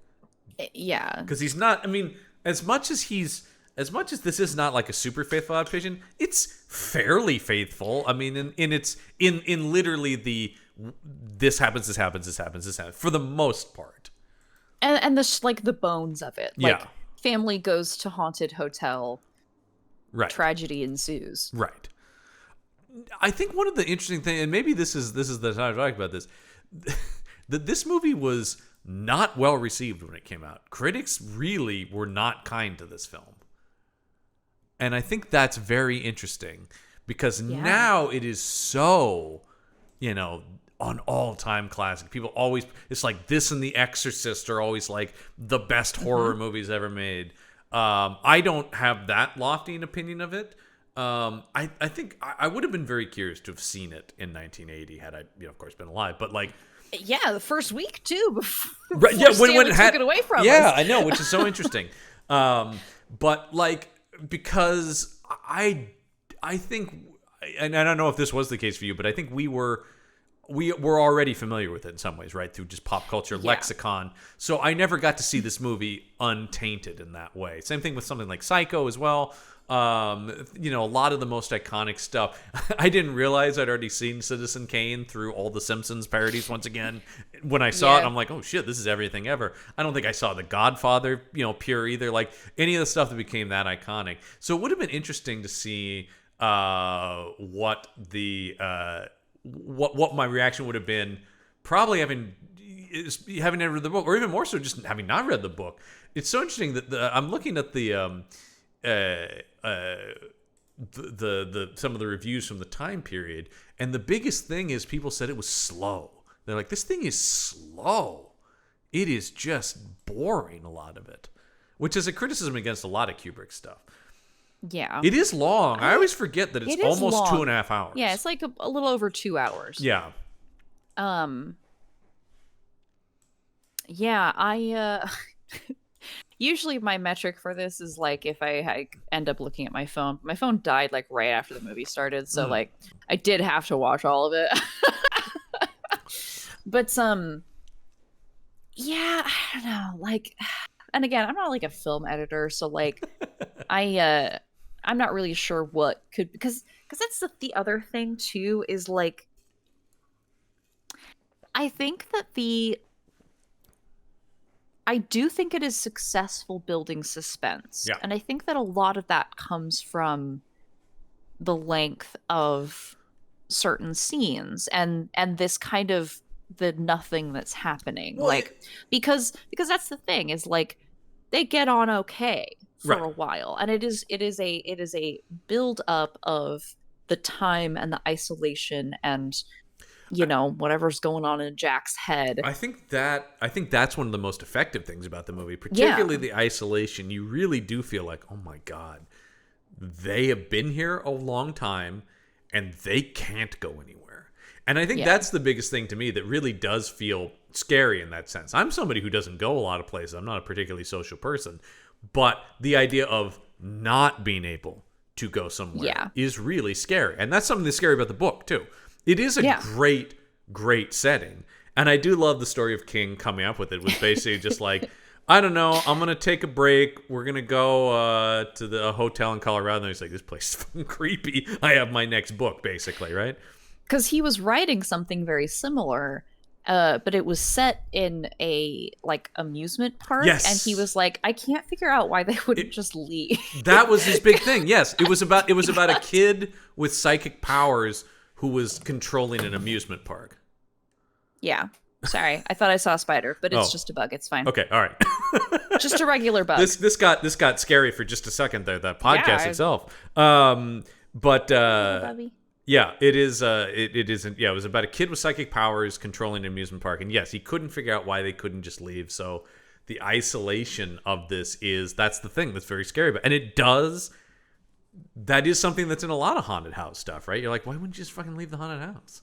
Yeah. Like, just get out, man. It's literally the Jordan Peele why he called that movie, because it's what people shout, get out, get out. Just what are you doing? But yeah, and then the criticism. So I don't have an issue with the length of the movie because I think you're right in that it does feel very deliberate. It doesn't feel like, oh god, that's the thing is like you can tell when a movie is just stretching things out for some arbitrary time length or whatever. No, everything. I mean, that's again like right. We talked about with this stylistic thing is like everything is very deliberate. And it's so interesting that, but once again, everybody is reading this at the time. It's slow. The one I do agree with to some extent, although I think that it is more the performances that make this less of a problem. Is Roger Ebert said he just couldn't connect to any character in the movie, and I can kind of see what he's talking about because he does get rid of a lot of the stuff from the novel that grounds the characters. Yeah. The thing I said, the reason I do is I do think because the acting is so good that you do at least viscerally feel for the characters, even if you don't like know them on like an emotional like heart to heart level. You do like, oh feel wow, this sucks. I would hate to be in this situation. That shot of Roger Ebert over here, like I would simply not. Like, yeah, but like that shot where Danny goes into the bedroom and Nicholson's just sitting on his bed, and you're like, good lord. Oh, and there it goes. And it's so interesting. I've seen a lot of people talk about this, how differently this movie plays in a post-lockdown world. Like we all kind of felt The Shining, right? Like all of a sudden, this movie does pack a more visceral punch in that feeling of isolation, because now we all have a kernel of that feeling that we can relate to. But the biggest thing I see across the board in all of these things is everybody just going, it's just not scary. So I guess maybe they do agree with Stephen King. But like Roger Ebert's partner, Gene Siskel, called it a, quote, crashing disappointment. The biggest surprise is that it contains virtually no thrills. Yeah, I'm trying to think like what is I mean, hey, I don't know the dates exactly, but like it came out the same year as Terror Train, so a movie everyone was scared to the hell out of by, right? Jesus Christ, it was a train of terror. There's a lot of thrills. People are getting killed all over the place. I can't believe it. David Copperfield, isn't he in that one? Yes, he is. Yeah, that's the one he's in. Yeah, Copperfield's in it, man. So already I'm scared. Yeah, no, this came out before Terror Train. Okay. Yeah.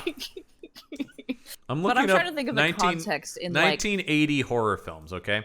The Exorcist was a couple years before this, right? A couple years before this. This is the contemporaries of this. So these are the other horror movies that came out in the same year. John Carpenter's The Fog. Ooh. Yeah. The original Friday the 13th came out in 1980. Of an extremely boring movie called The Awakening with Charlton Heston about a mummy that we definitely covered on Meet the Monsters, and I can't recommend at all. Not much though. The original Maniac comes out in 1980. Motel Hell, which I have a certain affinity for while being kind of a dumb movie.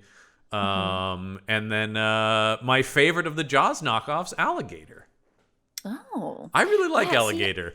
But yeah, that's the thing is, it's all pretty also what you expect, right? Yeah, and actually the weird thing about like, because going back, like again, viewing a lot of like these like older horror films through a 2023 lens is very different because like the landscape of horror in the new millennium is very, very, very different.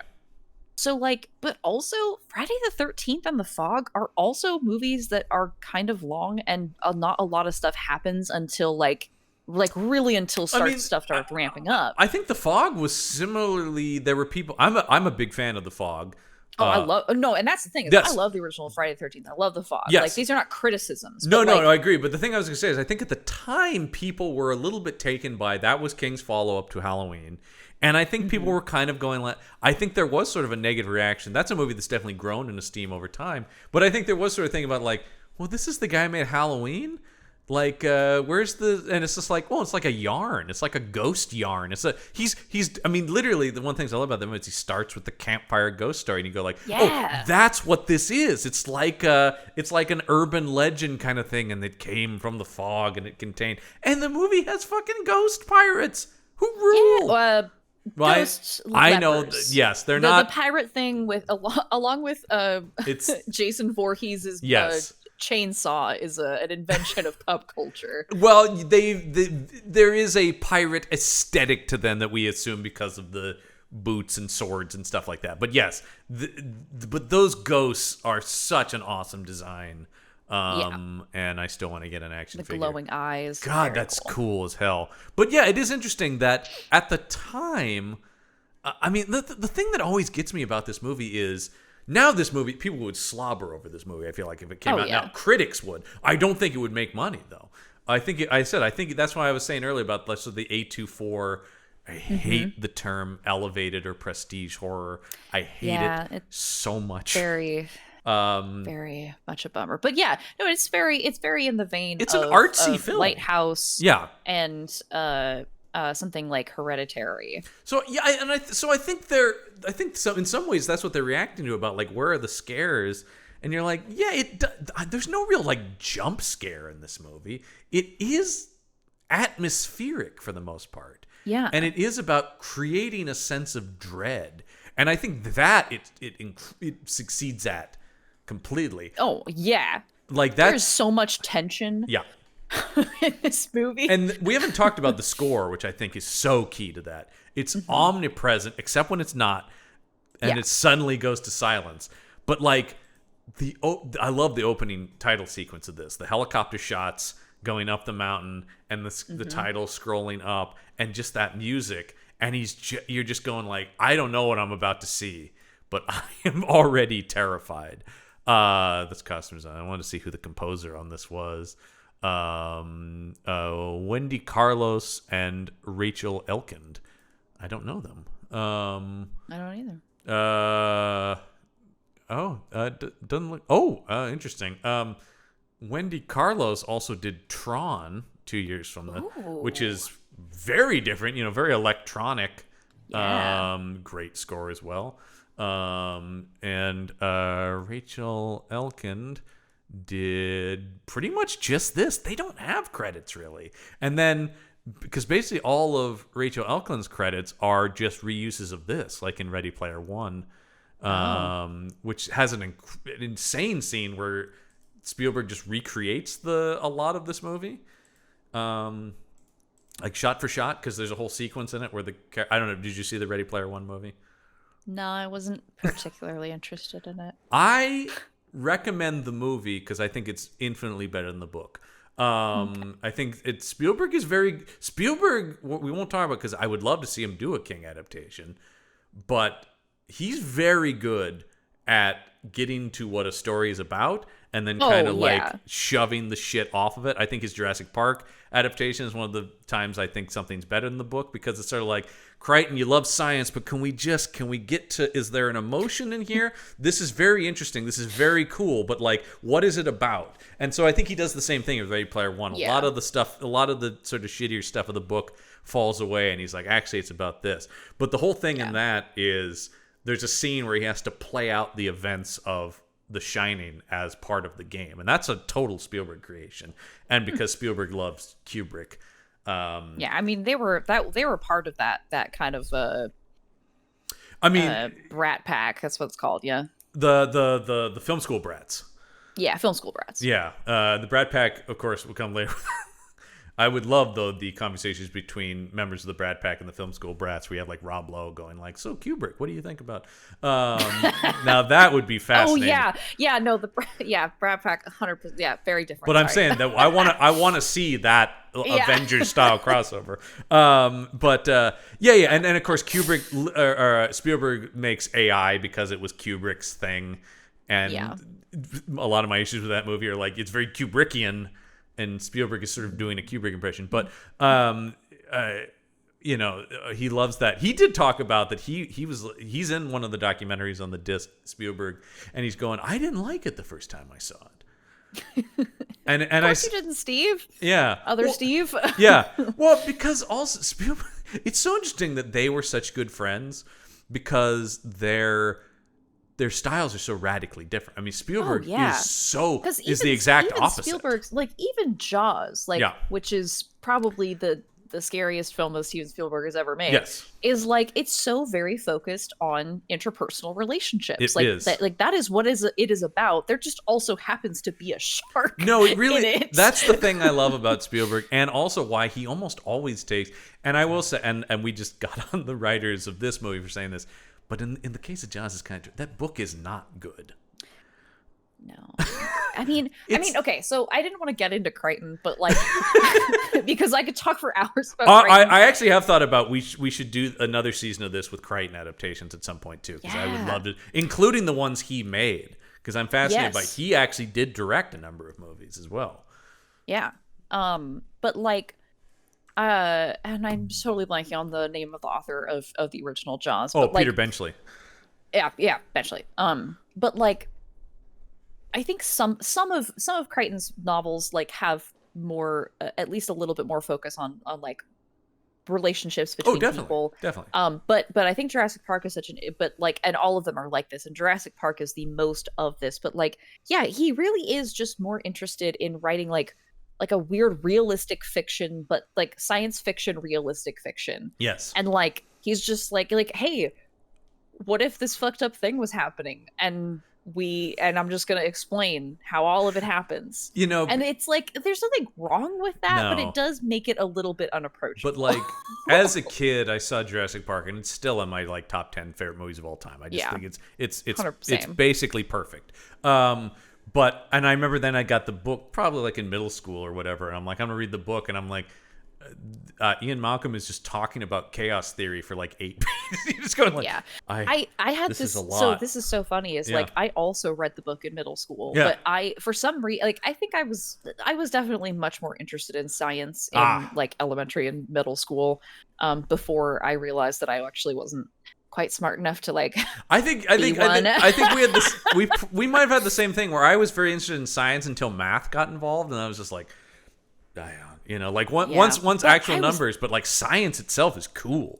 Yeah, and so, but I also read Prey around the same time. Oh yeah, but, yeah. Like, but I was fascinated. Like, I don't think I understood it quite as much, but I was like very deep into the scientific aspects of Jurassic Park. Yeah, I think I had but like Spielberg is so great at just going like, cool, yes, dinosaurs. And then dinosaurs, and then you're like dinosaurs, oh, people, and dinosaurs. Dino DNA. Dino DNA. Yeah, it's no, and then going like, oh, but actually, I'm gonna put in my own fears about becoming a father into this and stuff like that. Yeah, which I do. That's why I think it's interesting he's never adapted King, because I actually think like they would go together pretty well. Because like I think a lot of what gets taken out of The Shining is Stephen King's shit, like his actual personal shit that's in the book. Because like we talked about, there's so many self-insert characters, and often when you go back and look at his books, and particularly in retrospect, you're going like, oh, here's what he was working through when he wrote this. Look at that. Yeah, man, that's and there's so many like, just to bring it back to Pet Sematary, my favorite, probably one of my favorite King novels again, is actually, I think Spielberg's Pet Sematary would probably be like my choice for adaptation. I agree. I think the subject matter in that would fit so well with his filmmaking. He loves the family dynamic like that. I don't think he could kill that kid. I don't think he has it in him. He's talked about that. He's talked about Close Encounters. He would never write that ending now because he's like, I can't fathom leaving my family. A childless single Steven Spielberg wrote the ending where a guy was like, fuck my family, aliens. Peace. Yeah. Well, I think it's so interesting. You can see that. Literally watch Close Encounters. These are very different movies, but like watch Close Encounters and then watch War of the Worlds. And that's a different Spielberg making that alien movie. A considerably different Spielberg making that alien movie. Who's going like, actually, no, you gotta keep that family unit together. Despite the fact, whatever. And I love his War of the Worlds, aside from that one key decision that no one likes. But other than that, I think it's actually really good Spielberg. Yeah, we won't get to talk about Spielberg, but I do think that would be so interesting to see them together, because I think his Shining would also be much more. Number one, Jack Torrance would actually be a pretty sympathetic character, probably. In the Yes, Spielberg I version. think that. Yeah, that, He would round off a lot of the edges of this character. And yeah, no, I agree. Like, yeah, I can't imagine Spielberg making a horror movie today. I just don't think it's in him to scare like that. He loves tension and stuff like that, but yeah, the true scares of it. So it's interesting that, and Kubrick, this is Kubrick's only horror movie, really. Yeah. There's horror tinges to Eyes Wide Shut, I feel like, but in a very realistic, like in that psychological thriller kind of way. And the same thing has happened in retrospect with Clockwork Orange. Yeah. Yes. Same thing there, where you're like sci-fi horror. Yeah, there's a lot of. I mean, even 2001 has elements of horror. I mean, it is about a killer computer, the whole middle section of it. So it makes sense, but it is interesting that he was like done it, and then he goes from this to Full Metal Jacket. Yeah, and he goes to Vietnam. And you're like, oh wow, okay. And it's the big thing. And I say this, I don't know if I would actually mention this if it wasn't literally in theaters as we're talking about. His dream project was a Napoleon biopic. That's what he was always trying to do. Oh my God. He makes this because the failure of Barry Lyndon was like, no more money for historical movies, Kubrick. We can't sign off on that. But he wanted Nicholson to be Napoleon. That was his big dream. You know what? I'm glad that didn't happen. It would have been... That might have, and I guess, but like connected, that might have been his Waterloo. That might have been where it's like, all right, you went too far, Stan. You did it. Because that would have been crazy expensive. He would have spent 4 years shooting it. You know, Nicholson probably would have killed him. It's like, it's crazy to think about that. Now, thank God we have Joaquin Phoenix and one of the least precious filmmakers, Ridley Scott, who's just like, fucking whatever. Yeah, at least Kubrick's may have been at least historically accurate. That's all I'm gonna say. Were you there? Were you there, Elliott? I love. No, but there were. I actually just saw a video about this. Somebody being like, "No, but there were people there, and they wrote stuff down that we still have access to." I really enjoy not so much the films, but just the interviews of Old Man Yells at Cloud that Ridley Scott has become. What a weird dude. Were you there? Then fuck off. Yeah, I know. He's just become so cantankerous.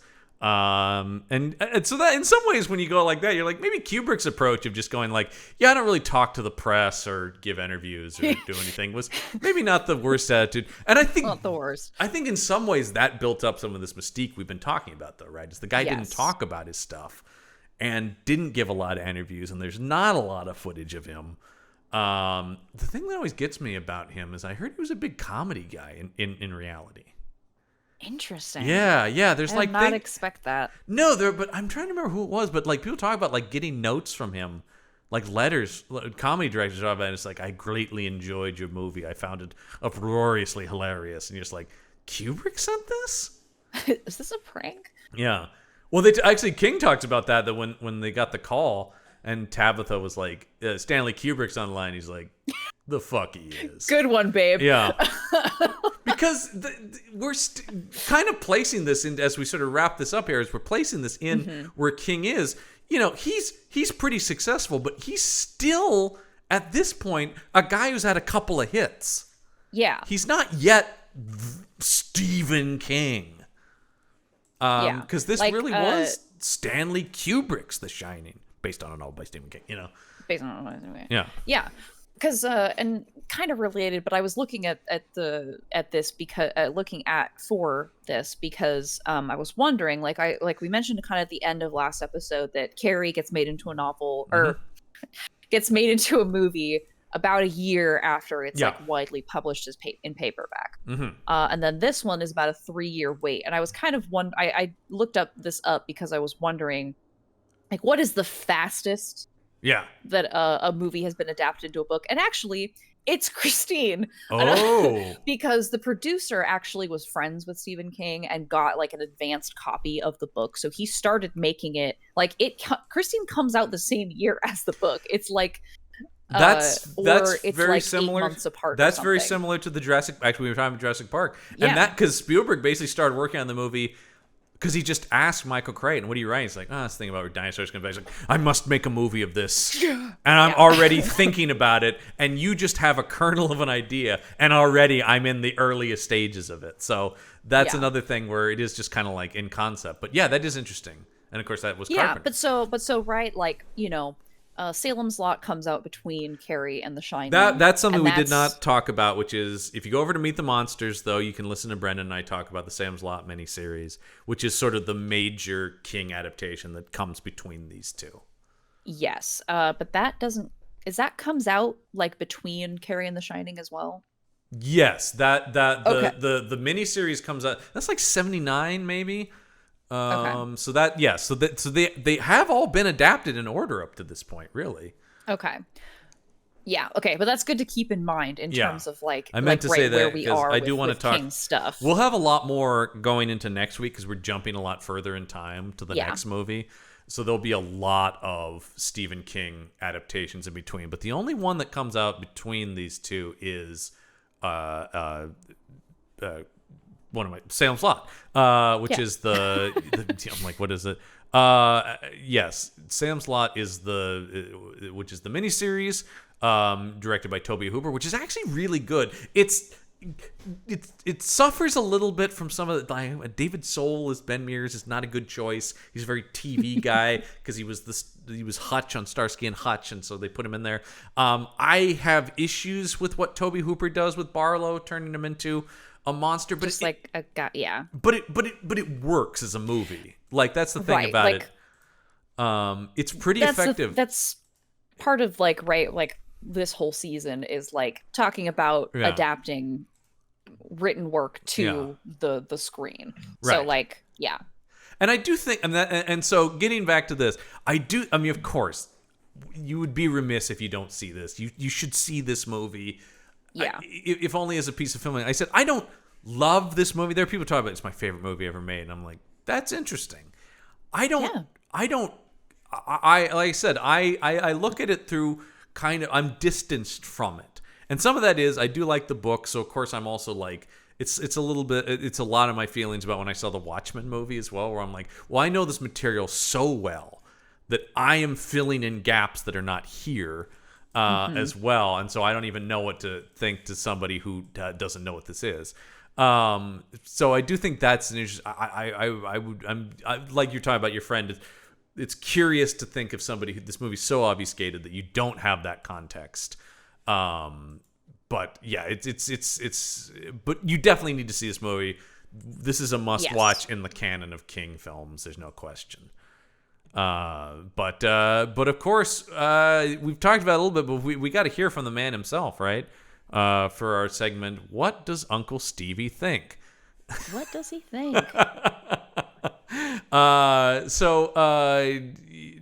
Here's what Stephen King is famous for saying about this. Where is this exact? Okay.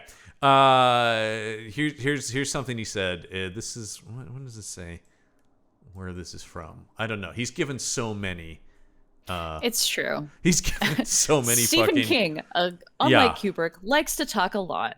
Likes to talk a lot, man. You go into YouTube. I've watched so many like Q&As with him on YouTube, and he's always I don't think I mentioned this in here, but a huge thing I was a fan of was when he used to be a regular columnist for Entertainment Weekly, and he wrote The Pop of King, which was a great column, because one of the things I do love is King talking about pop culture and talking about the things he's interested in. It's fascinating to hear. I've discovered a lot of stuff or seen stuff or read stuff because I'm like, well, King says it's good. He's a huge nerd, so he generally likes a lot of the same stuff I do. So I do put a lot of weight on that. But here's what he says. He goes, parts of the film are chilling, charged with a relentlessly claustrophobic terror, but others fall flat. Not that religion has to be involved in terror, but a visceral skeptic such as Kubrick just couldn't grasp the sheer inhuman evil of the Overlook Hotel. So he looked instead for the evil in the characters and made the film into a domestic tragedy with only vaguely supernatural overtones. That was the basic flaw, because he couldn't make the film believable to others. What's basically wrong with Kubrick's version of The Shining is that it's a film by a man who thinks too much and feels too little, and that's why, for all its virtuoso effects, it never gets you by the throat and hangs on the way real horror should. That is an extremely interesting quote, and there are a lot of things in it that I agree with. Yeah, I mean, he's... A lot of stuff we talked about, That's the thing where... this is always my feeling about this movie. It's like, not... A lot of what King's problems with are totally valid as an adaptation of his work. He's not wrong. But the movie still has value unto itself as a piece of art. I think that is where he does not have... He lacks that kind of... He lacks that imagine. He can't imagine that a movie would have worth. Yeah, no, exactly. And that's the thing about it that's so interesting. And I think this probably of any of these will be the most like total separation between the movie and the book, where you're just like, man, while they're coming at the same thing, they're almost separate entities. Yes. And I don't think anything else will be to this extent that we talk about. No, like I'm trying to run through, but I mean, like, we're not talking about a ton of stuff this season, but like, no, like none of the stuff we're talking about for sure. No, it's very interesting to think about. And we may do another season of King at some point and do some of the one-offs, because I would love to talk about Christine. One I also didn't mention last week that's one of my favorites is Rob Reiner's Misery, of course. That's great, and is a great example of kind of the opposite of this, where it's closer to the Carrie thing, where it's just really stripped down, faithful version, but just sort of like paring it down to the key components of it. And of course, there's literally an entire section of the Wikipedia for this movie that is response by Stephen King. So you guys can go through, because that I just pulled sort of the like big chunky quote that he has about it, his overall problems, but there's lots of stuff about the individual depictions of stuff. King also apparently suggested Christopher Reeve for it, which would have been really fascinating. Also interesting, because he would have actively been Superman at this point.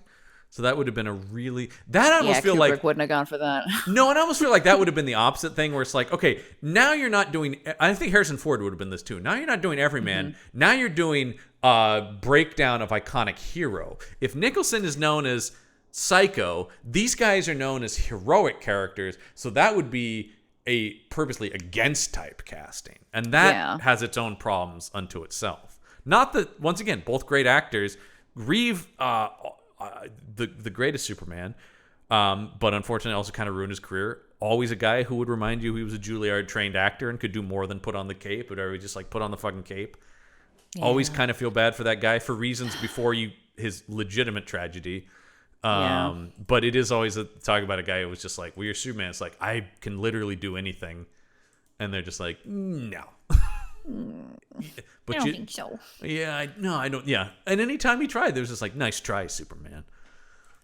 I hate that. That's so mean. It's so sad. I hate it. It still happens all the time, where it's like, okay, sure, pal, sure, nice try, buddy. I get that feeling a lot with Tom Holland now.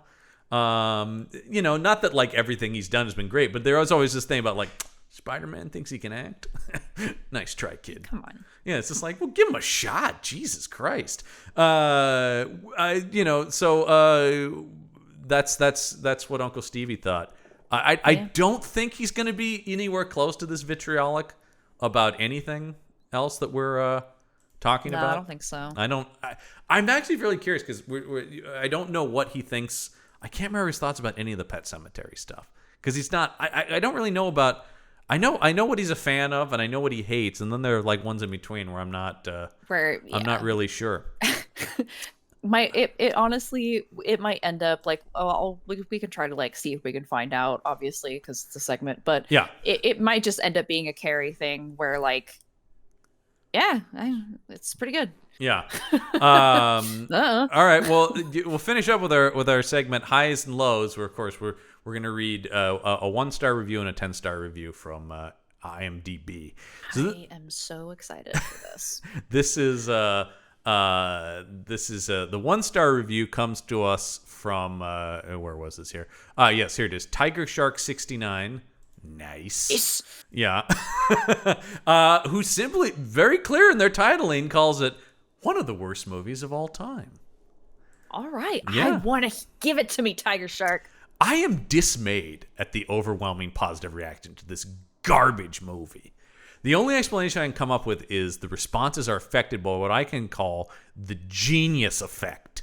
The genius effect, which I'm sure someone else has probably coined, but if not, I'll take credit, would dictate that the filmmaker is but also not no ego, but I'll take it if it's there. Would dictate if the filmmaker is a genius, then the film is a work of genius and must be excellent. Since I don't consider Kubrick a genius, I don't think all he had done was great. Some of it was okay. Probably the best was Full Metal Jacket. Very interesting opinion. That if that's your favorite Kubrick, fascinating. But I digress. I do think this point has some merit because reviews of Eyes Wide Shut were very good, and very recently it was revealed that Kubrick himself thought it was bad. He does include a link.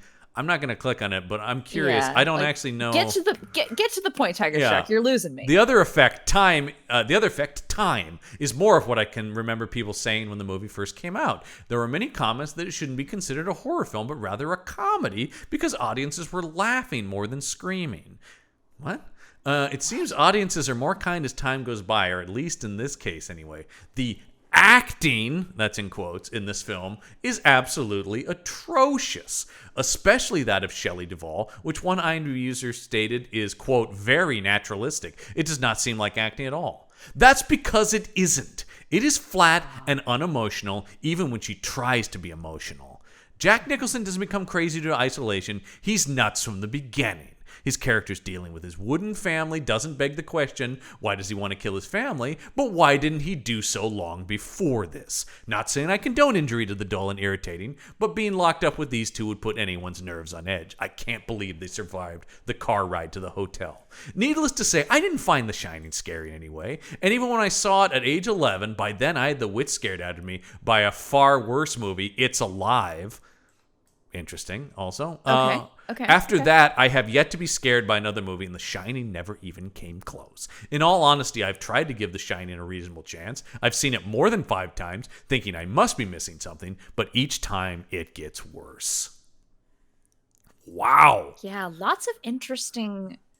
Yeah. Like, again, I don't want to meet these people, No. but, like, I would be fascinated. Like, the hypothetical conversation that I have with these people is just always fascinating. You know, I mean, the thing about it, this guy isn't like, some of these people are just like nut jobs. This guy is fairly well spoken. I'm assuming guy based on the 69. I may be wrong about that, but I mean, hey, listen. Oh well, I mean, you know, I'm gender fluid, but I have a 69 in my Venmo. All right, yes. But I'm just saying, like, I don't know, Tiger Shark 69 and rambling about that. I often assume nut jobs on IMDb are men.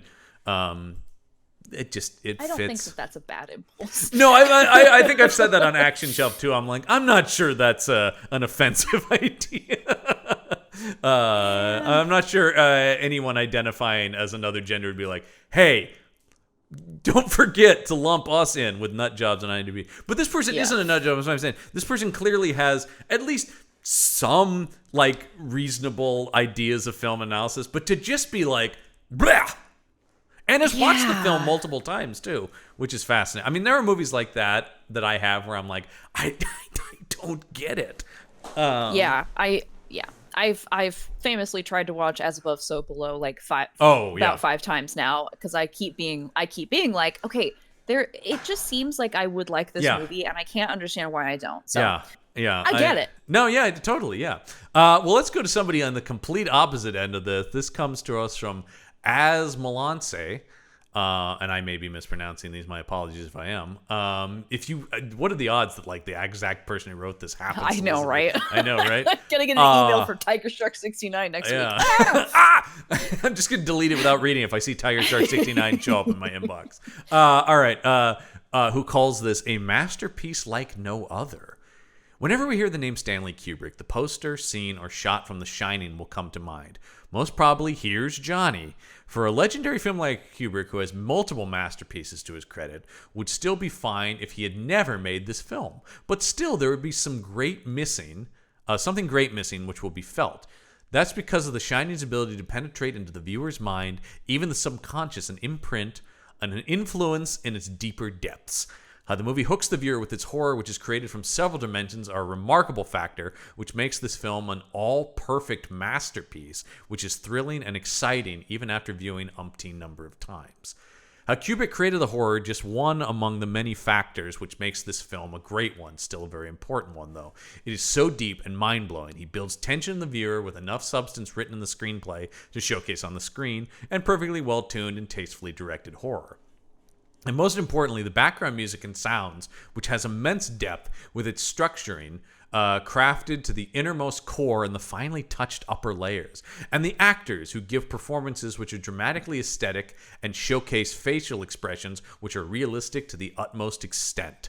As the film progresses, the anticipation for something scary to expect in the upcoming scenes is created successfully, and the anticipation which is created is also executed by scaring the viewer with horrors of huge intensity. One thing which is found in this film is in fact something of a variety. It's the portrayal of supernatural in a very realistic manner, which is done in an absolutely subtle way, which doesn't let the viewer know that it's a realistic portrayal of the supernatural. In fact, he won't even care to notice it because that's how successfully it's done. And what's the use of it? It gives an impact on the viewer, which affects the way in which he perceives the film, and that too much will be something of an advantage for the filmmaker. I don't intend to say anything about the story of the film, whether it's supernatural horror or the breakdown of a madman's mind. Interesting, they have that same read. Is still debated among cinephiles even after 40 years of the film's release. And that's also a thing which makes the film a great one. Rather than just showing what the maker wants to show, Kubrick lets the viewer decide what the film is by making him analyze the film in his own perspective and coming up with an interpretation. And this is a form of interactive cinema, an indirect one, though. The Shining is one of the greatest horror masterpieces, or even one of the best films of all time. The one point that I do like in here that we didn't talk about is the matter-of-fact way that he does show the supernatural Kubrick. I do like that. That, like, the girls are creepy, the images are creepy, but they're not. There's no inherent music sting or stylistic lighting. There's just suddenly a supernatural presence in mostly fully lit hallways and things like that. Yeah. And like there's no attempt at like a special effect thing. I think like the most that happens with is the lady in the room 237, but even that is just like an editing trick to be like, oh no, he's actually making out with a weird old lady who's decomposing. And even that is the subtle thing where he's kissing the woman, and then you look in the mirror and you see the decomposing back, and then suddenly it's a pull away. And that, of course, is such an iconic scare in the movie. But even that is still, especially looking at it from a 2023 lens, where we have these real, something that irks me a lot, and I always complain about on all these podcasts, are these sort of jump scare, a lot of the stuff Blumhouse makes, which I love a lot of the stuff Blumhouse makes, but they also make a lot of the Insidious movies, the Conjuring movies that become like, it feels like somebody's going, we gotta have a jump scare every couple minutes or else the audience is gonna leave. And I think that it's gotten better. Like, I think it was definitely a lot worse in like the mid-aughts to like mid-teens. Like, I think it's definitely gotten better in the last like 5 or 6 years. But again, right, we live in a very different kind of like horror media atmosphere. I could understand why particularly young people of today might see The Shining and think it's boring. I do see that. Or The Exorcist, or I mean, like I said, which I watched just a couple months ago because they came out with a 4K of it, and I was watching it, and I was so impressed by the restraint that movie shows. And same thing with this, like we're talking about. This isn't that gruesome. It doesn't really have any jump scares. It really is about atmosphere in that gothic kind of horror way, where you're like, I just feel unease. And those are the ones that crawl under your skin more so than a scary red face popping up behind Patrick Wilson.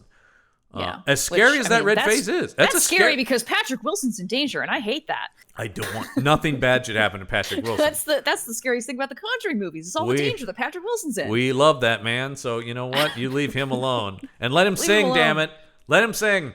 Let him sing. That beautiful voice. Yeah. So interesting. I will say, finding a 10-star review was hard because there's a billion of them. Oh. Well, it was hard to find one, I should say. Oh, I see. Sorry, picking one. And there were more 1-star reviews than I expected, but still infinitely less. Yeah. Because it's just fascinating that anyone... like I said, even if you don't like it, and I don't love this movie. It's not one of my favorite movies. I don't watch it a lot. But, like, you can't... It's one of these movies where it's like... And I feel this about a lot of Kubrick stuff, which I don't love, but I'm still like, well, you can't deny the artistry. Yeah, there is. It's not that they have zero value. Right. Like, yeah, even I wouldn't say that. Like, right. Of course. Yeah, because it's just like, that's insane. There's obviously a craftsmanship here from not just Kubrick, but as we're talking about, from everyone involved. Yeah, everybody involved. This is a beautiful movie. It's a beautiful piece of horror. There's so many of these other ones I'm going to throw on more often, though. I've seen Carrie many more times because it's just more rip-roaring or whatever, like it's just more visceral in that sense. This really is purposefully a sort of austere film. Yeah. So, well, we're jumping next week to very excited. I'm sure you are because you've often mentioned your love of this. We're jumping all the way to 1989 for Pet Sematary. I don't want to be buried in a pet cemetery. This will be very interesting. Directed by Mary Lambert. So this is the first one that's made by a woman, which I think will be an interesting thing to look at, because obviously not only do we not see a lot of major studio films made by female filmmakers, but particularly, I don't know, the horror genre might be better on a pure numbers game about that. Yes. I have a whole essay in my head that yeah, female identified folks are a lot better at horror. That's true. I heard Greg Rucka, who's a Portland comics writer, novelist. I was at a Q&A with him once, and he was talking about that, and he was saying, like, women always write better horror stories because almost from birth it's a horror story. Like there's just the world is scarier to female identifying people. And so there is sort of a like, and it makes sense. It also makes sense why like things like true crime tend to appeal more to that demographic and things like that. Because the other thing that's interesting about next week's movie is this is the first time we'll be seeing King adapt himself. This is a screenplay by Stephen King, and he's in it too. This is his first. Actually, is it his first King cameo? I don't know if it's the first of the King cameos. That's a good question. We'll have to see. I think it might be. Yes. There's of the King cameos of the adaptations, because like of course Creep Show, but he's in Creep Show. He's in Creep Show. He has a cameo in Maximum Overdrive, of course. And he has a cameo. His very first acting credits, he has a cameo in George A. Romero's Night Riders. Interesting. A totally fucking insane movie. Have you ever seen Night Riders? With Ed Harris as modern day King Arthur on a motorcycle? It's been a really long time, but I think I've only seen it once. Yeah. But it is kind of weird. Insane. It is, yes. For those who don't know, it's a movie from the early 80s? Yeah, 81. About modern day Camelot on motorcycles with Ed Harris as King Arthur. It kind of rules. I should watch that again. It kind of rules. I know it's too long. I agree with people who talk about it's too long, but it's one of those movies where it's like, this idea is so insane that it's carrying a lot. And also, I love Ed Harris. So Ed Harris is great. We're not going to get to his this season because he did Needful Things, his King movie. Good casting, I think, for that though. I haven't seen that movie in a long time. I don't remember if that was any good, but I think it was okay. It was okay. Yeah. I don't remember that one's. It seems to reason that like the ones that are like god awful or great are the ones that are remembered, and then there's a million that are like, oh yeah, they did that one, didn't they? Like, does anyone talk about Rose Martyr? Is it Rose Martyr? Is that it? Rose Red. No. Well, maybe I'm thinking. There's Rose Red. So Rose Matter. Rose Matter. That's what I'm thinking. But that has not been adapted. No, what's the one I'm thinking of then? Dolores Claiborne? Dolores Claiborne is what I'm thinking of. Which they made didn't they make a? Yes, they did make a movie of that. Yeah, with Kathy Bates. And nobody, that one just doesn't get talked about. Yeah. No, yes, yes, Dolores Claiborne. That one doesn't get talked about so much, but I remember that being pretty. I mean, it's the other Kathy Bates Stephen King movie. Yeah. Yeah. So that's interesting. But yeah, so we won't talk about it, but we will talk about Pet Sematary next week, which I have not seen in quite a long time. The 1989 version of it. But I remember liking it, and I particularly will get to talk about how much I love Fred Gwynne. Yeah. Who's wonderful in it, and my love of Lieutenant Tasha Yar, Denise Crosby, who's in it. So yeah, man. All right, so that will be next week on the show. But that's gonna wrap up our Shining conversation. Which not wildly different opinions on this one, but this is what people do have. I didn't even talk about Room 237 and all the insane conspiracy theories that this movie is a confession of Kubrick faking the moon landing and shit in here. Okay. Yep. Because the moon is 237,000 miles away from the Earth, and Danny at one point wears a sweater with a rocket on it. Oh, yeah. No, wait, hold on. It's all in there, man. He did it. No, it's crazy. I like, sorry, really quick before we wrap up, I like the joke of, Stanley Kubrick, they hired him to fake the moon landing, but because he was so exacting, he made them actually go to the moon so he could film it there. It just didn't look like the moon on a soundstage, all right? Just like it just didn't look like blood coming out of that elevator. Yeah. All right. Well, that's going to wrap up the IP squad for this week. And until next week, this case file is closed. Hi. My name is Stephen King. I'm gonna scare the hell out of you, and that's a promise.